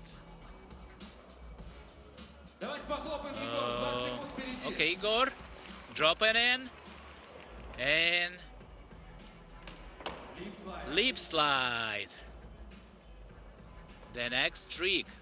You got 10 seconds, Igor. 9, 8, 7, 6, 5. The time for the last trick. Only no slide for the whole, the long ledge and then backside. 180. Okay, this attempt is pretty good, except one trick. But Igor got another 45-second run. See the replay. Amazing crooked. Then kick flip. Lip slide. Only no slide. The long one. Great attempt, by the way, Igor. And we are waiting for the judges.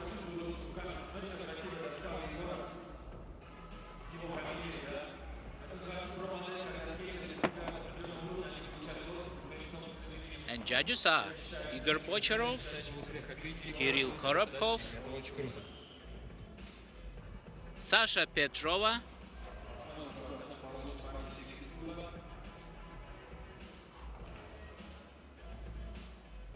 and we could see Salva Stokov with his gamepad.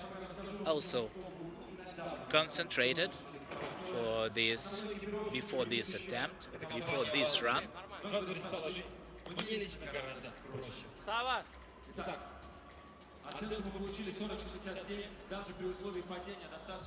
Okay, this is digital part from Salva Stokov.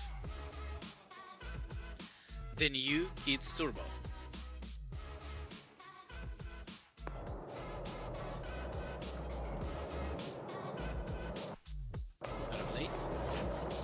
Retry. Crooked clean.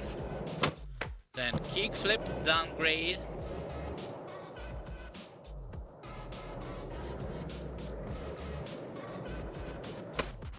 Tail slide, popping up.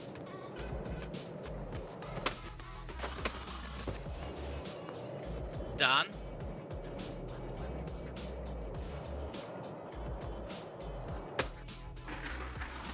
Leap slide.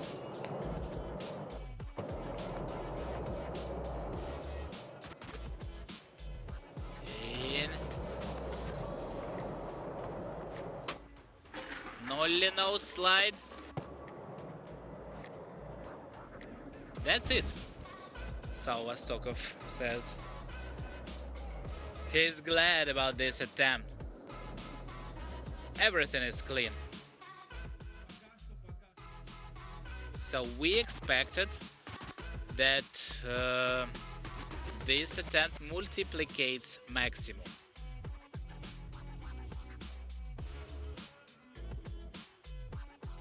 By maximum factor, 2.5. Yeah, that's great.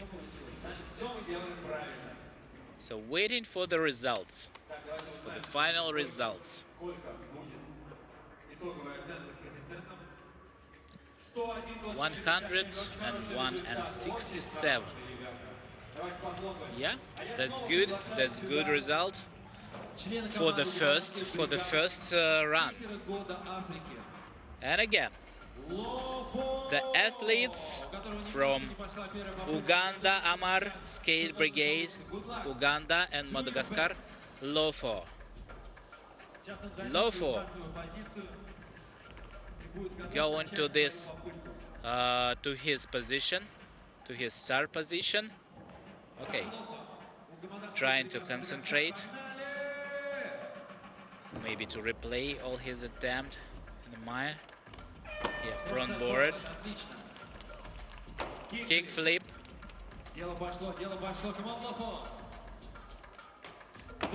Board slide. Backside 360.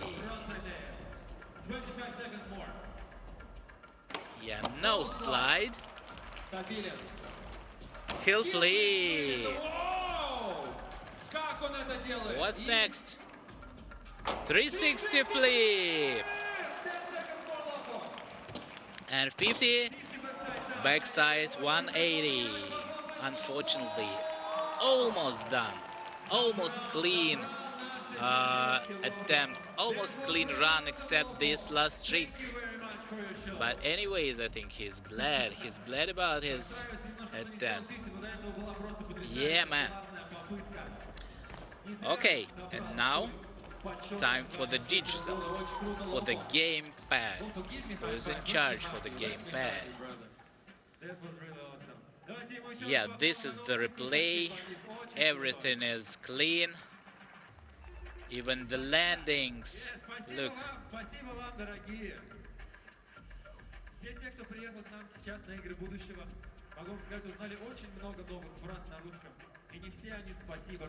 Okay, waiting for the scores, waiting for the judges. We are interested. What would be these numbers?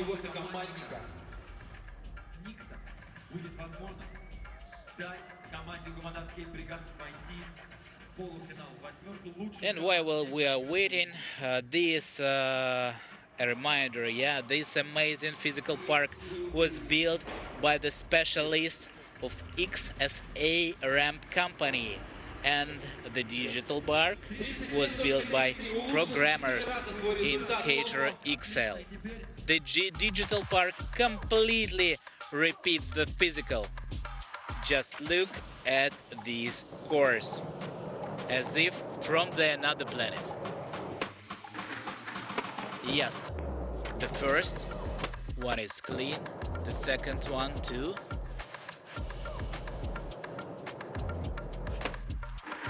This board slide also. And here, unfortunately, something gone wrong. So that would be not maximum already, one fail. Maybe it could be a multiplication by 2. One more clean landing and kick flip. No, I think something gone wrong at the end. So he's dropping his gamepad and saying, okay. These are the hands. We could see the play. And now the multiplication factor will be low. This is the second run in the qualification. Again, 45 seconds each run, and then while everyone in this group will perform 2 runs, we'll go to the second part, best trick section. And now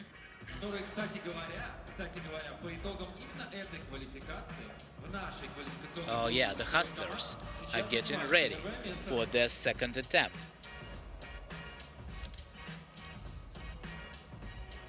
Working with the rails and skateboard. Backs in it. Jonas, the first run was so perfect. Jonas' daughter. Hustlers. The first run was just perfect. Let's see what they got in their second run.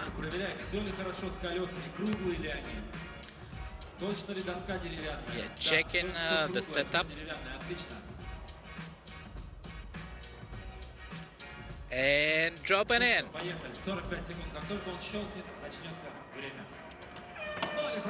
Nollie frontside board slide.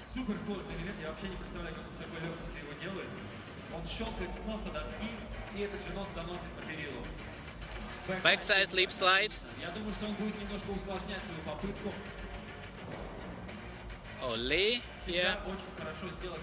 And tail fakey.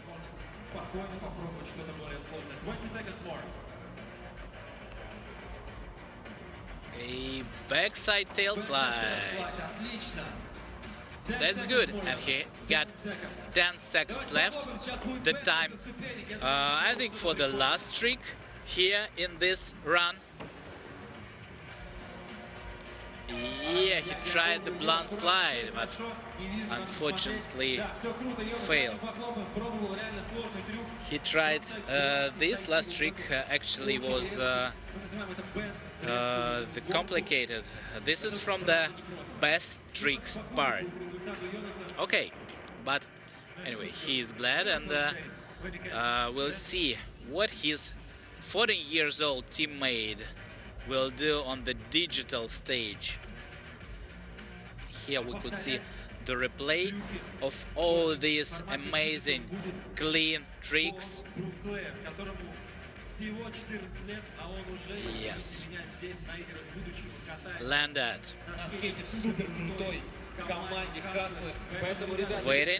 Waiting for the results. Waiting for the judges. Showing us his sponsors. I think his sponsors are his friends. Yeah. Okay. 43. This is good. Good numbers again. But the first run was better. Let's see what could they done with this digital.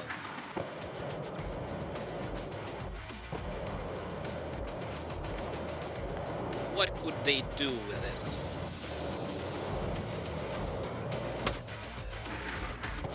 Lip slide.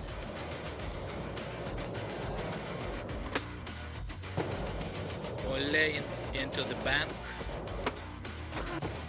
Oh, he lost the tail slide to fake. It was kind of kiss the rail, as the skaters say. And here, backside tail.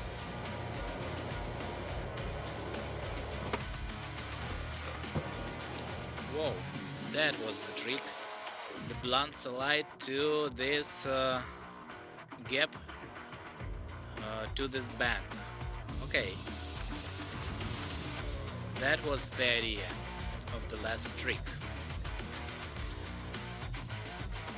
Very serious run. Very serious attempt. If it was performed well.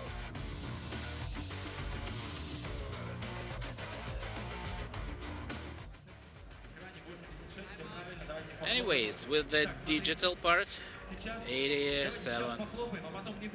Nice. Okay, we moving to the next team. And again, here on the physical stage, we got 3 from the casket. Troje из Ларца. The team is led by this guy who is on your screens at the moment, Semyon Kutuzov. Crooked grind was well, and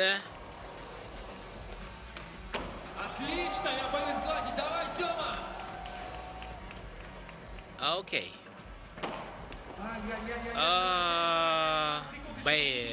Bail. And 20 seconds left. You know, when the rider's falling down, of course, he loses the time, because he needs to get up, take his board, then go to the starting point for the trick, and then run again. Unfortunately, he failed with this attempt part, with these runs, 45 seconds runs.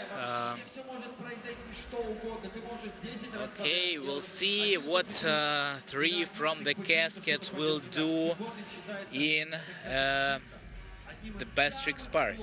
I think the Igor Golubev will be in charge for the tricks part. All right. So let's wait for the results. And I think for the digital part,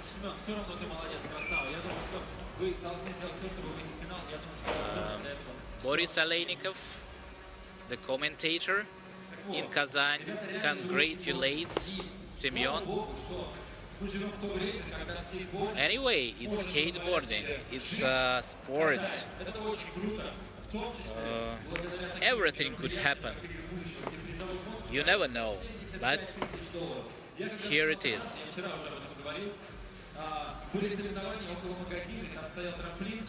And Semyon is waiting. Of course, he understands that he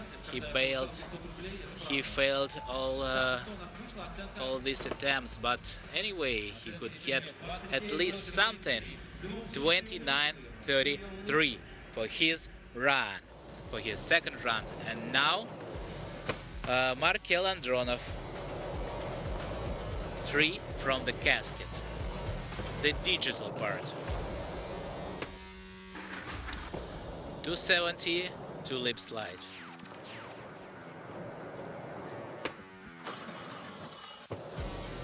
You know, this is the funny thing, that in Russia 270 the skaters call tusa, which means on the slang like something like party or getting together. That's a nice, I think, a nice name for this pretty hard trick. Is it? Okay. And Troy Zlatsa, 3 from the casket, finishing this digital part. And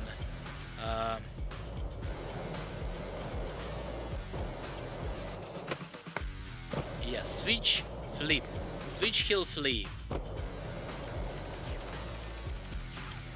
Okay, let's see for the result.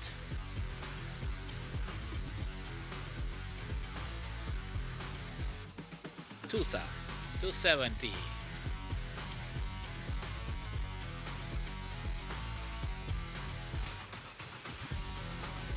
Backside tail and switch heel flip, the last trick in this run. Waiting for the results from the judges. And again, today is the second day of qualification. Yesterday, on the first day, we saw 8 teams, and today another 8 teams, 16 together, more than 60 riders. Truly international field with athletes from nearly 30 countries and all continents, from Europe, North America, Africa, South America, Middle East, Australia, and New Zealand.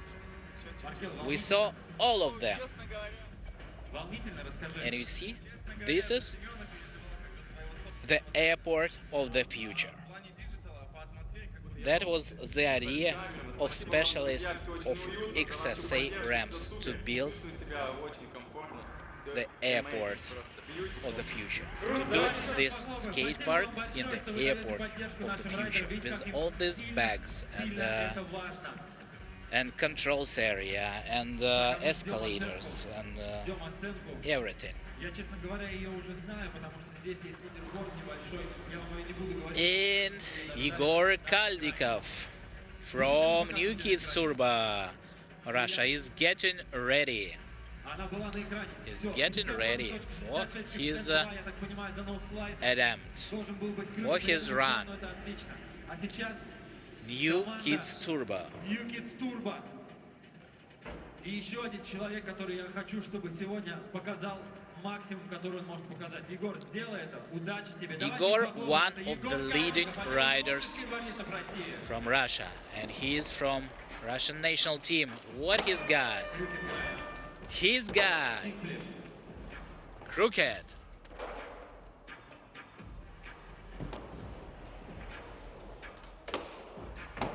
Tail slide. Speed grind. And Igor, go. Dropping in for the middle section, for the biggest section of the park. And here, the leap slide. 15 seconds left, Igor. Running to the other side of the park. 10 seconds. 8, 6, 5, the last one.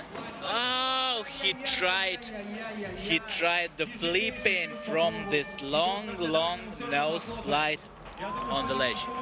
He wanted to finish with a flip, but unfortunately, he failed. Everything was clean, with except this last trick. But it's okay. They got at least one good attempt, one good run with a good numbers, multiplied with this factor, on maximum. And we still have best trick part.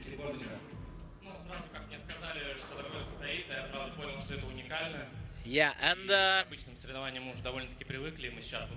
last year,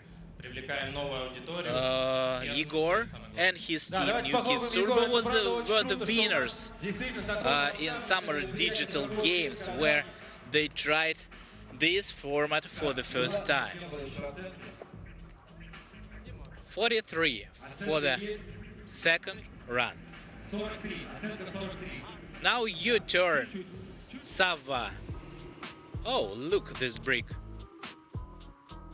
Now you understand how he could act in so great with his gamepad.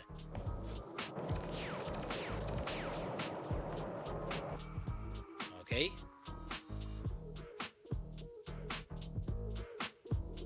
Now starting. Yes, concentrated. No, false start again. Okay. Crooked grind. Kick flip.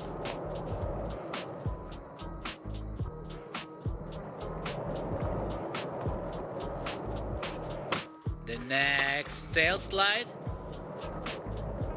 Popping out. High. And again. Good one. Clean. Clean speed. And here is a leap slide. Sava. No slide. Flip out. Amazing. Just amazing and fantastic run. It should be multiplied by factor 2.5. In the other words, on the maximum. Thank you, Sava. Thank you, Igor. And we are going to the next part. Best trick part.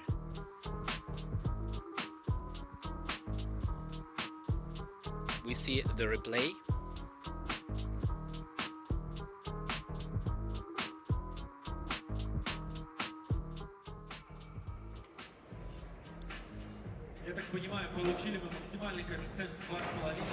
Yeah, this factor is maximum 2.5, and they got 107.50. This good result for now for this qualification, and that means they done the runs perfectly, the New Kids Turbo. And now we could see that Hustlers on the first place, New Kids Turbo second, and the others, Ugandamar Skate Brigade and 3 from the casket, Troy iz Larca, on the 2 last places, with the big difference in the numbers. I think Hustlers in New Kids Turbo could possibly go to the finals, to the semi-finals first, and maybe to the finals later. Let's see. And here we could see Dima Dvaynichnikov. He is warming up, and all other guys from all teams are warming up.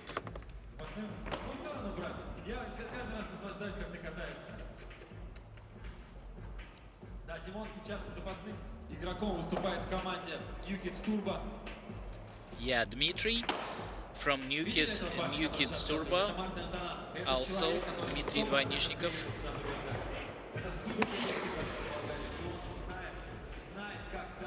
You could see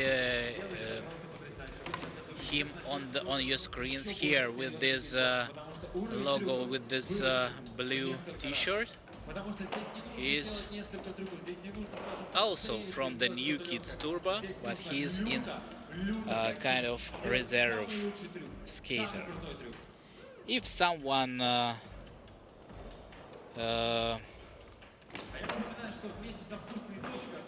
fall down pretty hard and couldn't go for the next attempt, Dmitry Dvaynichnikov would change him.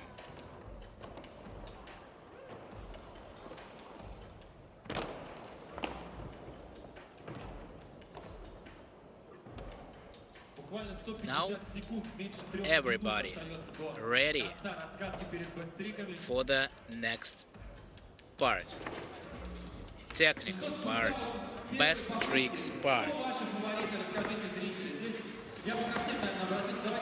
And what is it for? Let's look at the prizes by places. Actually, the skaters from 9 to 16 place will get $10,000 each team, and from 5th to 8th place 17.5. The 4th place will get 35,000, 3rd place 60,000, 2nd place 80,000, and 1st place the fantastic $175,000. That's insane. And look for these guys, for the guys who in charge for the trick section: Bukenia, Atanasov, Golubev, and Martinez. Agamadar, Skate Brigade, Bukenia, Hustlers, Atanasov, and Igor Golubev for Troy iz Larca, and New Kids Turbo, Evan Martinez. And of course, Bukenia starting with his first trick, lip slide, doing it clean.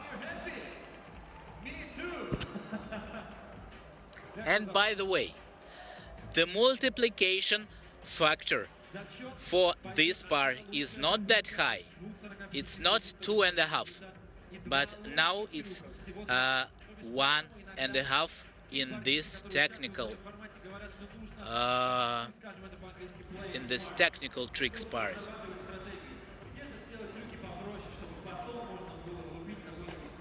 And this trick is counted. Let's see. First for the numbers from the judges, and then for the digital stage, for the digital part.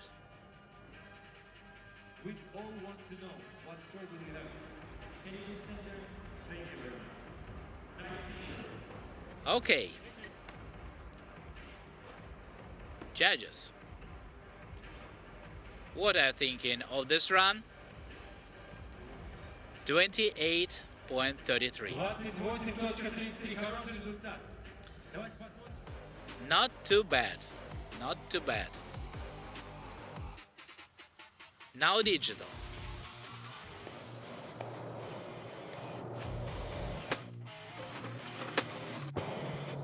Yeah, I think perfect. It should be 1.5 multiplication factor.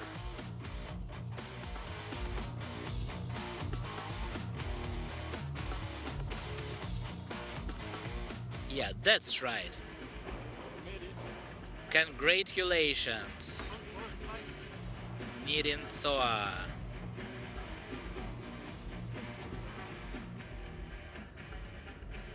And we are going to the next team together with Martin Atanasov. We will check this course. We're all wondering what he will do. This is his first attempt in the best trick section.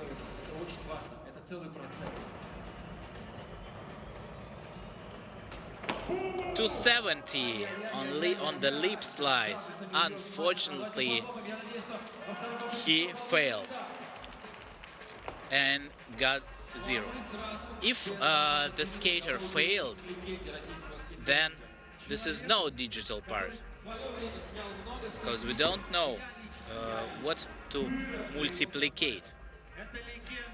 And we go to the another team. 3 from the casket. You could hear OG, OG. He has this nickname, and he already has the brand well known in Russia that called the same OG tracks. And again, 0 means no digital part, and we go into the next team. New Kids Turbo. Evan Martinez. The New Kids Turbo. What do you got, Evan? Let's see. Oh, this is the blunt slide. Nose blunt slide on the biggest thing here in the skate park, on this high hub bar. Yeah, this is nose blunt slide. Amazing, Evan. And clean landing. Сейчас мы узнаем, какую оценку получит Иван, но я уверен, что она будет просто огромная. Огромная. И сейчас очень многое будет зависеть от самого высокого. Waiting for the judges again.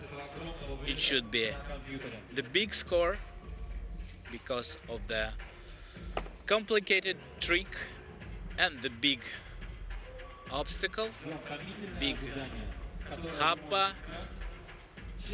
All of this is counts. Look at the people, at Kazan people. Everyone is looking for the judges. For 64. 64. The big score. I think this is the biggest at the moment among all the teams. And kids love to play. The digital part from 15 years old Sava Vostokov.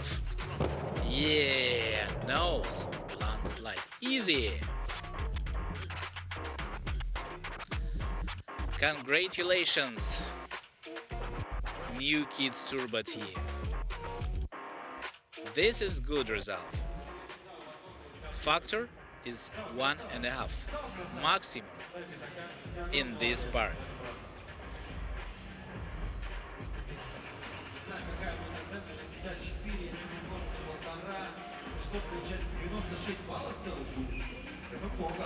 Да, 96, я правильно посчитал? По идее, да. Hey, judges! Show me the numbers, please. Без него мы никак не можем продолжить.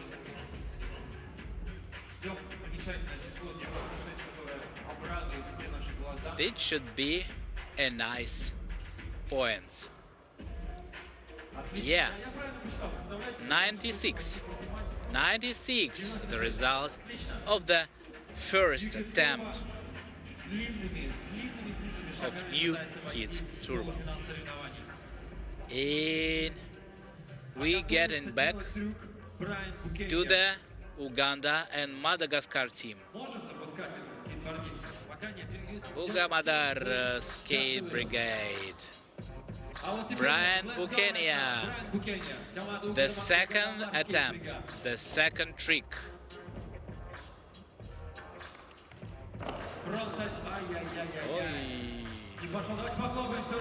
Fortunately, frontside board slide, but he failed with this. Landing was... Yeah, and he's going, remember, he's going to compete on the Olympic Games in Paris. Yeah, now skateboarding is Olympic discipline for the second Olympics in Paris this summer. In Hustlers, Bulgarian Martin Atanasov with his banger, with his technical trick. Getting ready.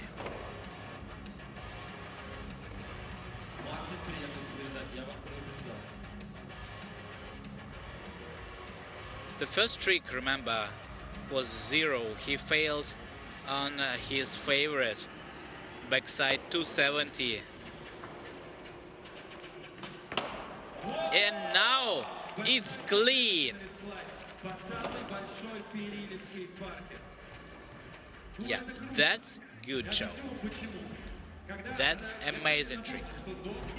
I think it will count even better than even Martinez trick.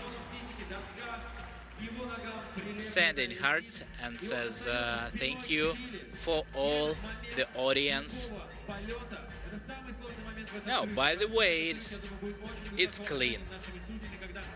Absolutely clean.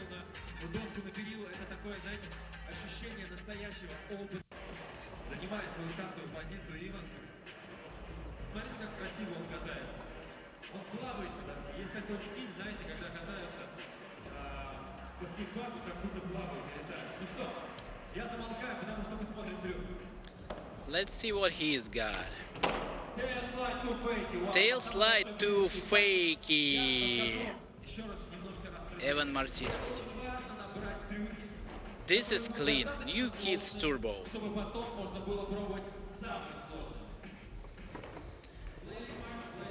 Yes. Look for the replay. Tail slide to fakie on the high rail. This is not ledge, not hopper, this is rail. That's why it could be difficult.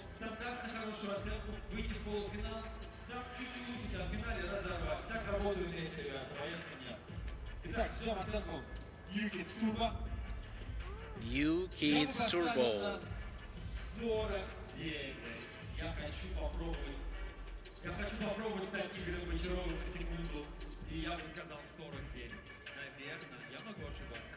Let's wait for the judges.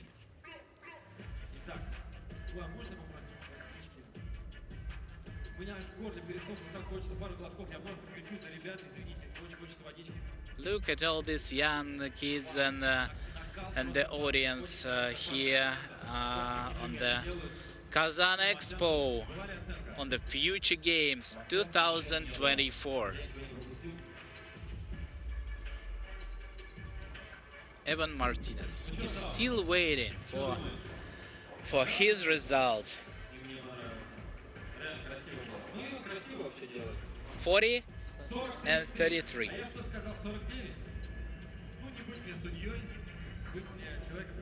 Okay. Now digital part by Sava Vostokov.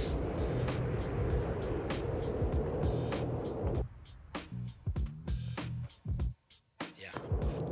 Starting it, dropping in, and again.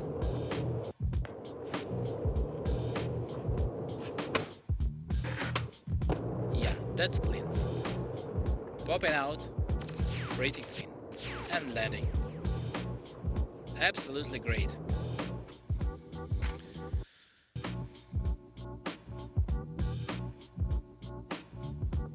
Okay, so this counts by 1.5 factor.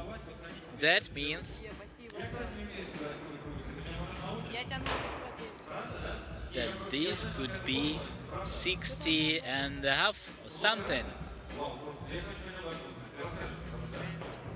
This frontside tail to fakie.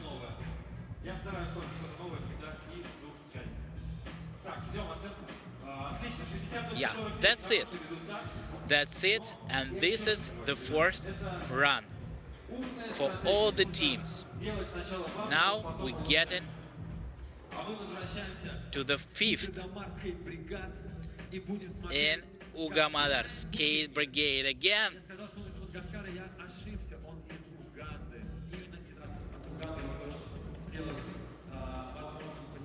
Let's see for your next trick. Oh, and again. This trick is not counting. Sorry, man. And there is no digital part, unfortunately. But thank you for your performance.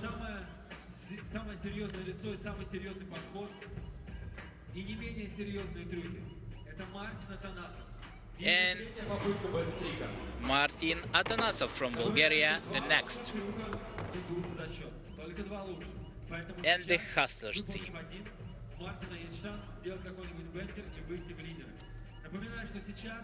По результатам 2 дней пока что лидирует команда Latino Gang, у которой 354 балла. Это огромный результат на самом деле. У Hustlers пока что 226, но еще трюк впереди. And among the leaders at the moment, still the Latino Gang. Oh, nose blunt slide. Yes. Clean. Fantastic.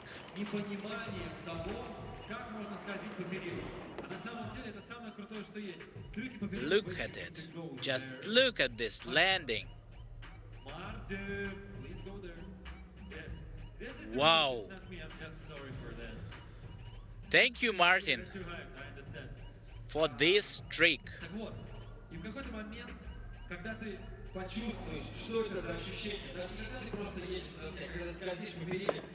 Yeah, once Martin Atanasov was second on the Moscow Grand Skate Tour, and that was this summer, 2023, the last summer, sorry, 2023 summer. Yes, that should be good score. Это третья попытка Бастерика. Напоминаю, что всего Бастериков будет 5, и только 2 лучших ведет зачет. And we got the third attempt, the third best tricks, and already two of the teams done these best tricks, and now 3 from the basket, Troy из ларца, and New Kids Turbo wants to do their third trick too.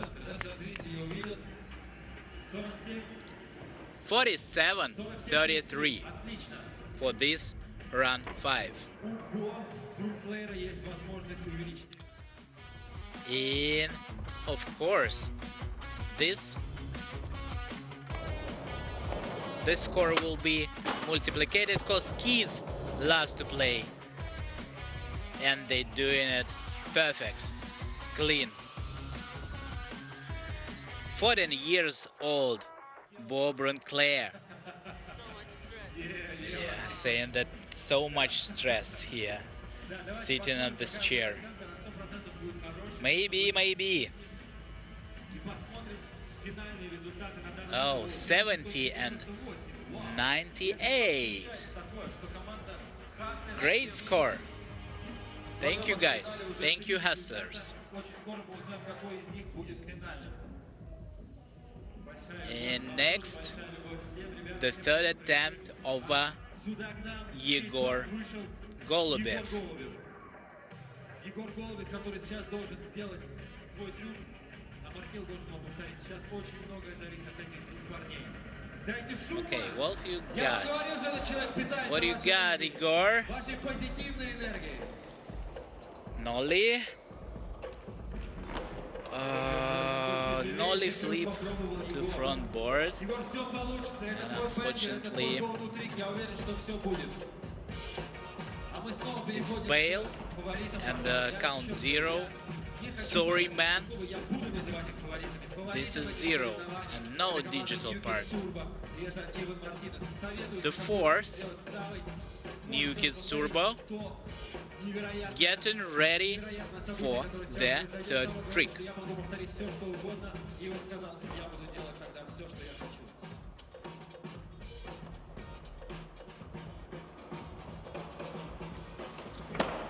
Oh, front side 180 to this hubba, to the switch crooked. Сложнейший трюк, который Иван делает просто каждый раз. I think this trick will count even more than all the tricks before performed by Evan Martinez. Let's wait for the judges again. Очень круто, молодец. Ну хорошо, я знаю, что, конечно, Yeah, fantastic, by the way. отрабатывал всю стратегию вместе с Егором Кальниковым, Absolutely. вместе с Димой Давничниковым. Я четко говорю, ребята сюда приходят не просто так. Они катаются уже годами, десятками лет и знают, что нужно делать. Awesome trick. Oh, hello, and I think the trick was the numbers were showed. Even on the big hub, the hub is big, yes. Oh no, maybe I think it's good. these cameras. Что, какую оценку получит Иван? Still waiting for the numbers. Это будет одна из самых высоких оценок за сегодня, потому что это очень сложный трюк. Yes, that should be one of the highest scores for today. And then it will multiplicate Какую оценку получит команда New Kids by digital part by Sava Vostokov, who loves to play games. Пока мы ждем, предлагаю вам напомнить одну вещь. Хочу вам напомнить одну вещь. Что вместе с вкусной точкой гораздо прикольнее и вкуснее находиться на играх будущего, смотреть все это. Я напоминаю, что Still waiting, judges. сообщить своим друзьям, что они всегда могут подключиться на стрим. А у нас 70 and 67 for this run. Run 5.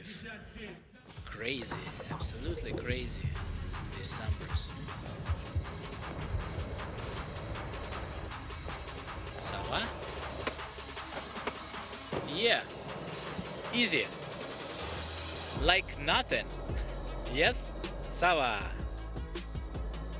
Congratulations to this team. It should be more than 100 for this run. Yes, for sure. But let's wait again for the numbers. Ивана Мартинеса и Ансава Востокова.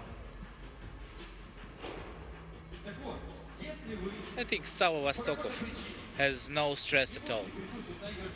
His opponent Brun player, 14 years old, saying it is stressful, and so Vostokov, nothing. Yeah, everything is great.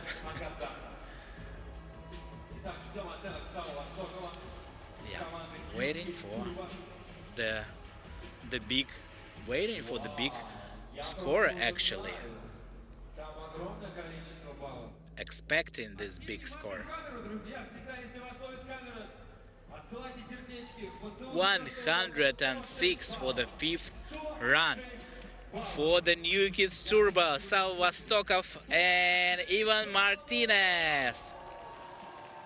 Great result, guys. The 4th attempt. And Ugandamar Skate Brigade, Uganda and Madagascar. What is it? It is Africa.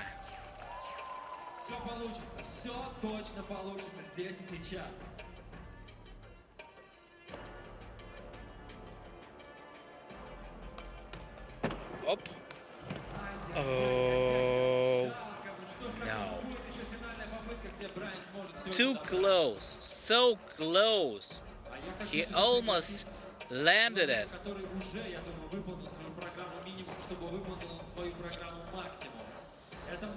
Oh, this trick is not counting again.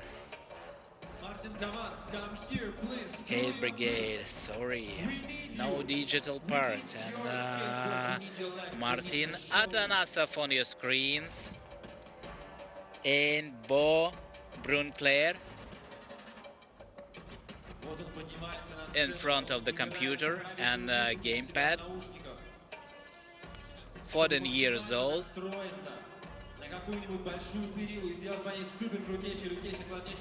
Shooting the track for this maybe biggest trail in the park, right, Martin?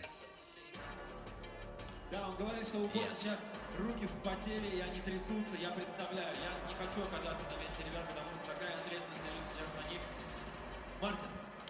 What could it be? For the Hustlers.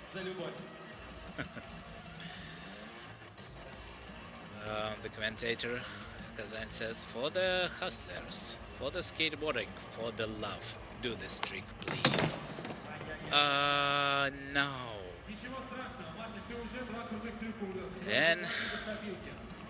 And again, but Martin did already 2 great tricks. This one is not counting, and everyone is telling OG Igor, do it, do this trick. What's this, Igor?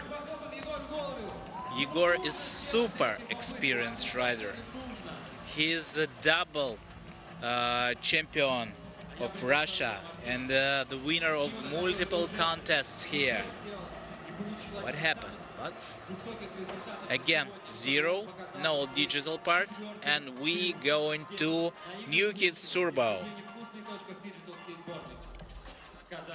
This is the 4th attempt, 4th run in the technical part.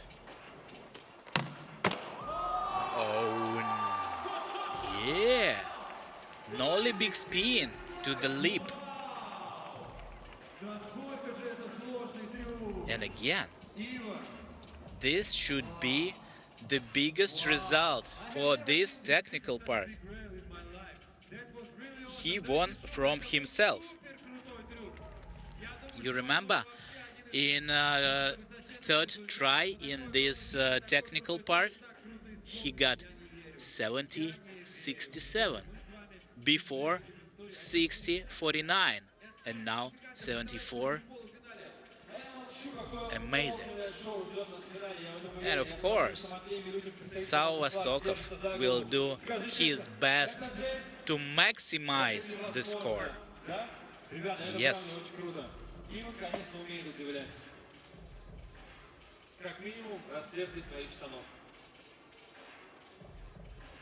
Посмотрим, какую оценку. Но я уверен, что там More than 70, for sure. Сейчас очень много, опять-таки, будет зависеть от Савы. Сава.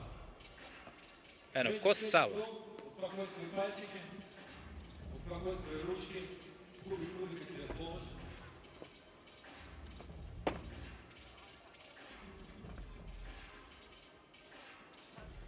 What do you think? 72, 73, 74, 76, 80 maybe? What do you think? 74 for the run 6. The reminder, each team has 7 runs. 2 runs 45 seconds in a line and 5 best tricks. And now Salva. Reloading. Again. Yes. This is Nolly. Big spin to the lip slide. And he maximizing the score.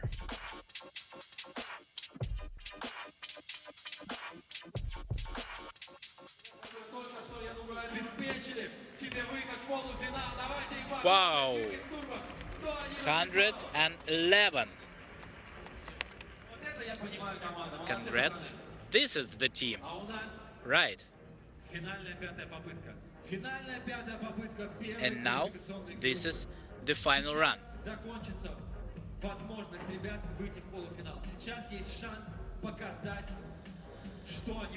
So this is the last chance for you teams, for you athletes to show what you could do.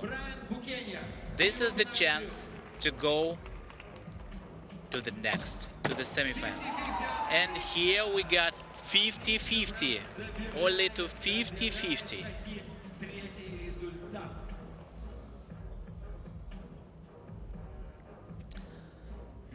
Unfortunately, looking at these numbers of Ugamadar Skate Brigade, I think they got not enough score to go to semifinals. Yeah, that's a pity. Even if they succeed in digital part. Anyways, I think that is not enough score to go to the semifinals. Посмотрим, как оценят наши судьи 50-50 по самой большой периоде в скейт-парке. So, judges, what do you think about this 50-50 on the biggest rail in the future park?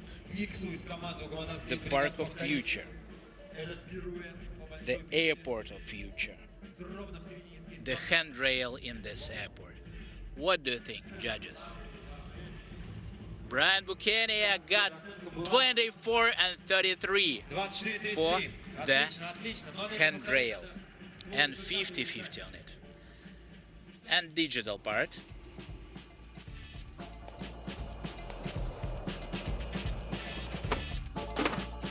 No. Failed. Unfortunately, they are not going to the semifinals. For sure. Sorry, guys, sorry athletes, and thank you. Thank you for your attempts, for your riding, for your love of skateboarding. But anyways, they have the goal to build the skate parks in their countries. They got only one park on Madagascar, and the idea to get the money. Anyway, they will get some money. 10,000, I think, dollars they will get, and probably they could do something with this prize money. Maybe they will build a small park in their country. So, congrats, you guys. Anyways, and again, the fourth place will be 35,000. Third place 60,000. Second place 80,000. First place 175,000. But not now. Now is only the second day of qualification. On the 2nd of March it will be the semifinals.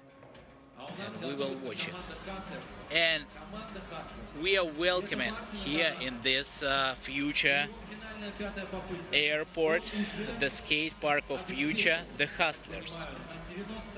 Martin Adanasov on your screens.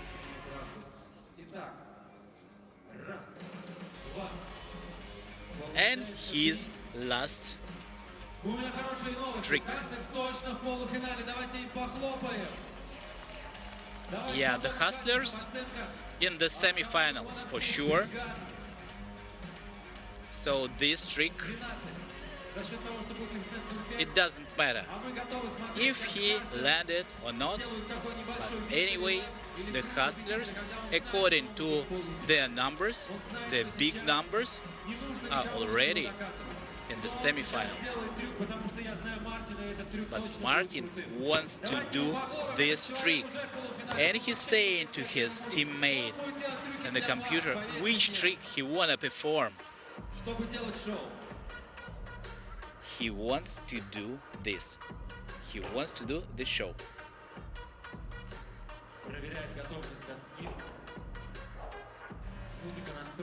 Okay, Martin.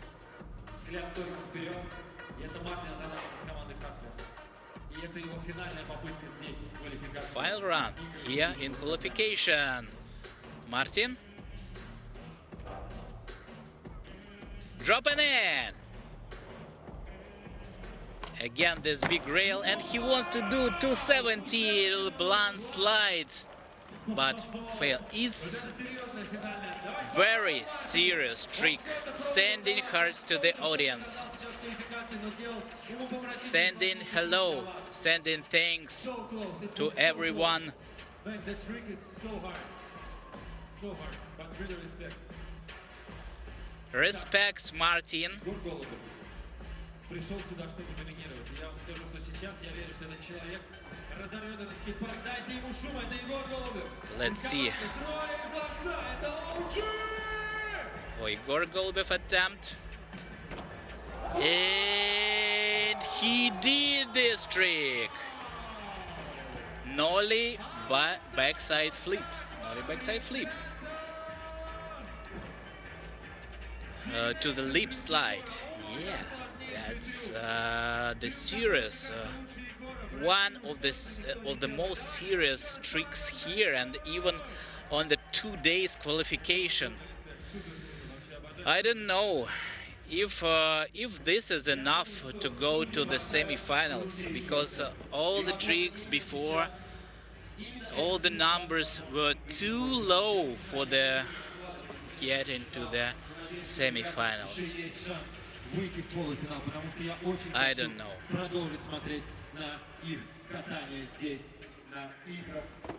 Maybe not.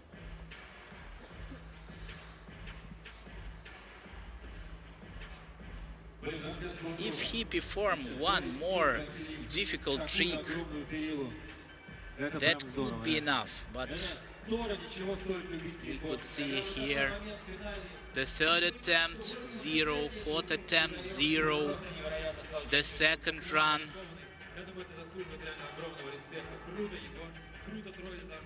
Maybe it's not enough.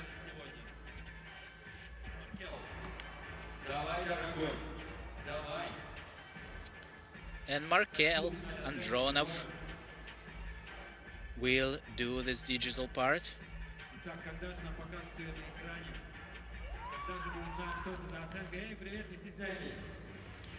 77-33, the biggest number for best tricks part.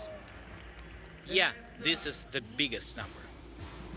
So this is the most complicated, the most serious trick here.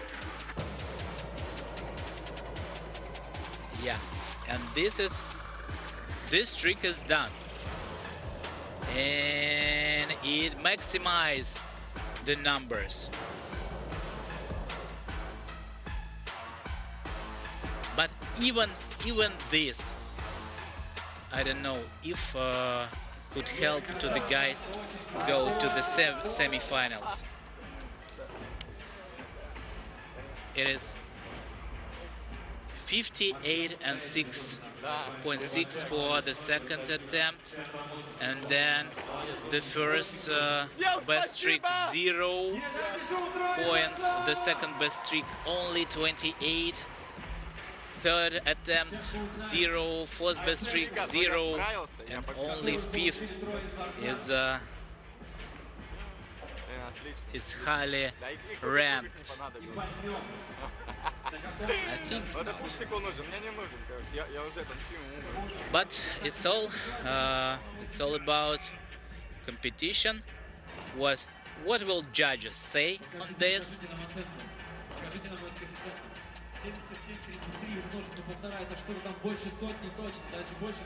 Yeah, it's more than 115.99 for the 7th run.